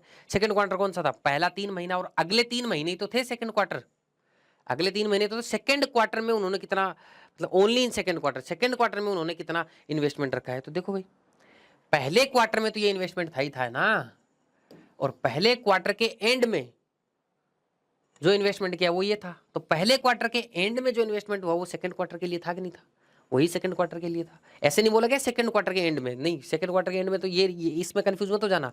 सेकंड क्वार्टर का मतलब पहली तिमाही तो ये थी, पहले 3 महीने तो ये इन्वेस्टमेंट रहा। सेकंड क्वार्टर का मतलब अगले 3 महीने, जो 4 महीने से लेकर 6वां जो महीना था उसके अंदर इन्वेस्टमेंट यही तो रहा था। यानी कितना x, 5 और 3 8, यानी 10x। आपको इस 10x की वैल्यू निकालनी है, ये क्वेश्चन ने पूछा गया, 10x की वैल्यू निकालनी है। तो इसका मतलब x की वैल्यू आ जाएगी तो आपका काम हो जाएगा। अब देखो ऑब्जर्व करो इसको, x की वैल्यू कैसे आ सकती है, देखो z कट जाएगा, y और z तो कट जाएंगे, माइनस कर दो कोई भी एक चीज़ यहाँ से। तो मैं माइनस कर देता हूँ, इसको माइनस किया, माइनस माइनस माइनस और माइनस। तो देखो भाई 7y 13z कट गया, ये तो कितना बचा यहाँ पे 200 बचेगा बस, ठीक है। तो सीधा सोल्व करने की कोशिश करो, देखो ये 7x और माइनस 8x, तो यानी कि माइनस x बचेगा, इधर माइनस में चक्कर आ जाएगा। और इधर कितना बचेगा, 10,500 माइनस हुआ है 9,000 में से, तो माइनस का 1,500 बचेगा, सॉरी माइनस का 1,500 बचेगा, ठीक है। इधर देखो माइनस 200 भी बचा है ना, माइनस 200 नहीं प्लस 200, ये प्लस 200 जाके उधर माइनस 200 बनेगा, तो माइनस 1,500 में ये प्लस 200 क्या हो जाएगा, ये माइनस 1,500 माइनस 200 बनेगा ना, उधर ये प्लस जाके माइनस 200 बनेगा, तो जुड़ेगा ये। तो ये देखो माइनस माइनस काट दो सारी जगह से, तो x की ओवरऑल वैल्यू आपकी आ गई 1,700। तो 10x कितना हो जाएगा, 17,000। तो आपका दूसरे बीमारी के लिए कितना था इन्वेस्टमेंट, 17,000। उम्मीद करता हूँ मेंस वाला क्वेश्चन समझ में आया होगा। एक बार कमेंट करके बताइएगा कि कैसा लगा आपको क्वेश्चन, और ऐसे ही क्वेश्चन अगली क्लासेज में लेके आने हैं, और इससे भी और लेवल को कैसा इंक्रीज करना है, डिक्रीज करना है, या फिर किस तरीके के आपको क्वेश्चन लगे, एग्जाम लेवल लगा कि नहीं लगा, क्योंकि हम एग्जाम को ध्यान में रखते हुए सारे के सारे क्वेश्चन आपके लिए लेके आते हैं। ऐसा नहीं होगा कि पार्टनरशिप के तो पता नहीं कितने टाइप के क्वेश्चन बन सकते हैं, कोई लिमिट थोड़ी है इसके अंदर, लेकिन हम ध्यान रखते हैं, आपके बैंक के एग्जाम का ध्यान रखते हैं, और उस हिसाब से आपके सारे क्वेश्चन मैं डिजाइन करके लेके आता हूँ। तो ये सारे क्वेश्चन ये आपका SBIPO 2017 के मेंस के अंदर आया हुआ क्वेश्चन था प्रीवियस ईयर का। तो उम्मीद करता हूँ पार्टनरशिप सभी को समझ में आ गया होगा। बैंक पीओ या क्लर्क एग्जाम के क्वांटिटेटिव एप्टीट्यूड और रीजनिंग सेक्शन में लिमिटेड टाइम में अच्छा स्कोर करना चैलेंजिंग है, लेकिन अंशुल सर द्वारा डेवलप की गई यूनिक अप्रोच और शॉर्ट ट्रिक से आप मुश्किल क्वेश्चंस भी आसानी से सॉल्व कर सकते हैं। तो आज ही डाउनलोड करें बैंकर्स पॉइंट मोबाइल एप्लीकेशन और ज्वाइन करें अंशुल सर द्वारा डिजाइन्ड ऑनलाइन कोर्स। इस कोर्स में आपको मिलेगा up to date exam content, video classes, doubt session and personalized support. For more details, contact us at 8955 974739.